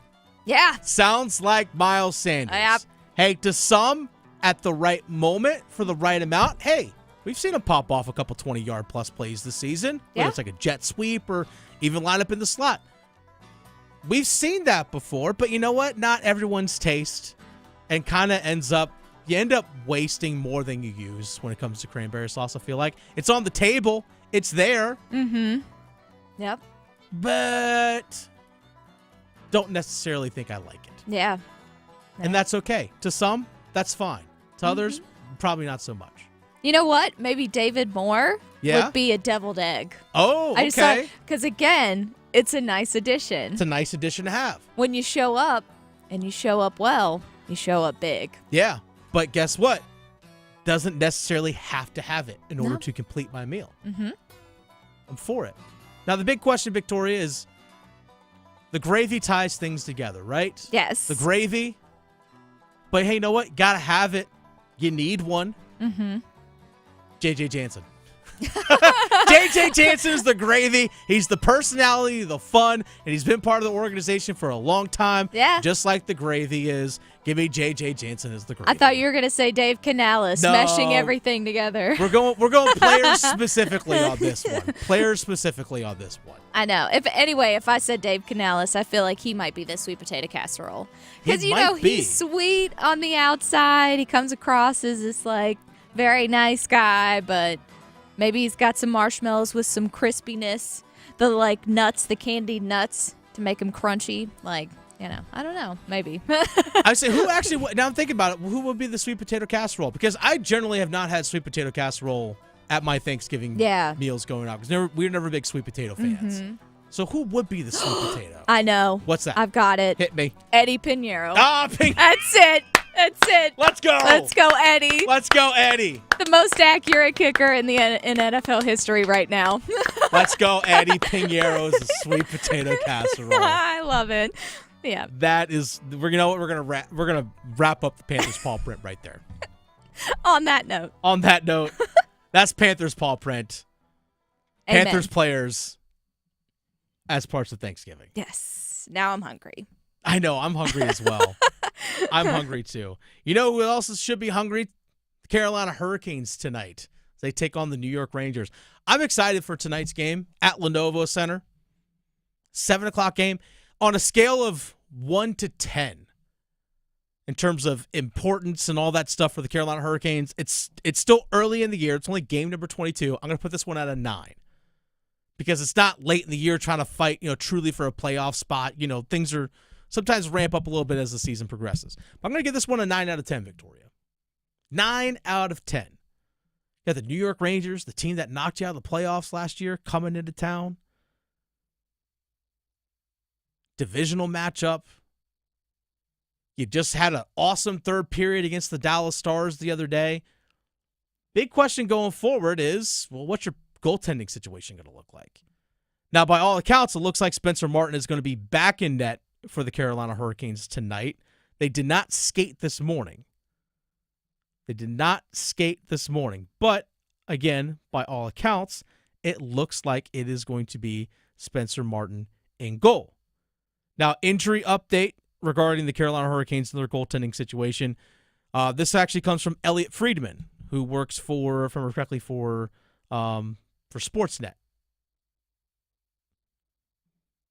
Up in Canada. Injury update, he said, he posted this yesterday about 24 hours ago. Carolina goalie Pyotr Kochetkov day-to-day, not playing tomorrow, which would be today, but could be back this weekend. Interesting. Now, the question is, Victoria, can you ride out 3 games with Spencer Martin? And if Pyotr Kochetkov clears concussion protocol, can he play for you Saturday in the second game of a back-to-back when the Carolina Hurricanes got to go on the road to the Florida Panthers? If that's the case, you came away pretty unscathed overall in this one. But my big concern going forward for this team is this. With Freddie's knee surgery was announced about a week ago that he's going to be out 8 to 12 weeks. I should say an additional 8 to 12 weeks. He's already missed a month. So by the time he got hurt, from the time he actually gets back, we're looking at a 3 to 4 month injury in total. 2 to 3 months from now is when Freddie will be back. That's projected timetable. 35-year-old knee surgery, who knows how his body's going to handle that? Who knows how long it's going to take for him to fully recover, and what kind of form is he going to be in when he actually does return? Now, the question going forward is, can you rely on him after that in terms of his health? I don't think you can. To me, a goaltending situation is only as good as the guy that's sitting on the bench. Because you got to think, you're only one bad moment away from the person on your bench being on the ice. We saw that just this past Saturday against Columbus when Kochetkov got the concussion. Happened in overtime. Spencer Martin had to come in cold off the bench in the middle of an overtime and then had to do the shootout. That dude got put in a tough situation. But you are at the point right now, if Spencer Martin goes down, knock on wood, majorly, knock on wood, like Yaniv Peretz is your guy. then who knows after that? Then you're like, uh-oh, scramble mode. Big time scramble mode. Heck, we saw last year the Carolina Hurricanes end up having to use 4 goalies. They had Freddie Anderson, had the blood clotting issue. That's no fault of his own. That's just a health situation that unfortunately he had to deal with. They got Kochetkov and Antti Raanta. Ranta's game struggled because of some injuries as well. Even Raanta getting a little nicked up. They were able to claim Spencer Martin off waivers. Things just happened to be at the right time. Remember, Spencer Martin was being waived as the backup goaltender by the Columbus Blue Jackets, one of the worst teams in the league last year. Now he comes in for Carolina. The guys in front of him play awesome, as they always do generally. And Spencer Martin fits in perfectly as the third goaltender for this team. But right now, you are a bad moment away from Peretz being your guy. You're fortunate right now, if you're Carolina, that it's happening now and not in March or in April. That's my big concern for this team. It's not inconceivable to think that what's happening right now could happen again, because we're seeing it play out. Again, Freddie's health has been unreliable. It's just what it is. It's even before he got to Carolina. That's the reason why a couple years ago, even when they had Kochetkov still waiting in the wings ready to come up, that they brought back Freddie and Antti Raanta. And even Don Waddell, former president and GM of the Carolina Hurricanes, said, yeah, even with knowing these guys' history of getting nicked up a little bit, we know we need to have 3. Rob Brindamore has said pretty much the same thing. They fully acknowledge the history of Freddie Anderson and his health. Can't ignore it. To me, I think it's important for Carolina to find a goaltender that they can rely on that can be healthy as a number 2, the true number 2 behind Pyotr Kochetkov come playoff time, and still have Spencer Martin with the team, waiting in the wings. If you're able to get him back through the AHL down to Chicago. Now I understand it's going to take a lot for the Carolina Hurricanes to figure that out in terms of salary cap situation. Do you want to use long-term injured reserve right now with Freddie Anderson? He also has a 15-team no-trade clause, so he can give a list to the Carolina organization saying, hey, these are 15 teams I do not want to play for. That's built into his contract. Okay, so then if you're trying to dump his salary, well, if you're limited in where you can send him, the market gets even smaller. Because sometimes you'll get a situation in sports, you'll see it in hockey, you'll see it in the NBA. Hey, we need to offload this salary because there's other moves we need to make. If you take this salary, for example, Frederik Andersen and his $3.4 million, if you take him and his salary, it's the last year of his deal. The contract expires at the end of this year. If you take his salary and this, 4th-round pick, send us a 7th-rounder back, or even the old future considerations. Basically, another organization buys an asset by buying a draft pick. That's essentially how it works. Hey, yeah, we'll take on that contract if you send us a draft pick with it, and then after the season's over, that guy becomes a free agent. Now you have an extra draft pick. That's sometimes how these things work. Does Carolina look to do that? Major question for Eric Tulsky going forward, which, by the way, Eric Tulsky, props on the roster you put together this season. Props to you and the front office, what you guys put together.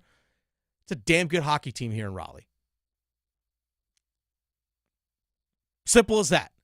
Like, props to you, Eric Tulsky, for the team you put together. Some big-time guys, big-time names let go. Brady Shea left in free agency. Brett Pesce leaving in free agency. The whole Jake Gensel thing didn't work out for a multitude of reasons, but he's gone.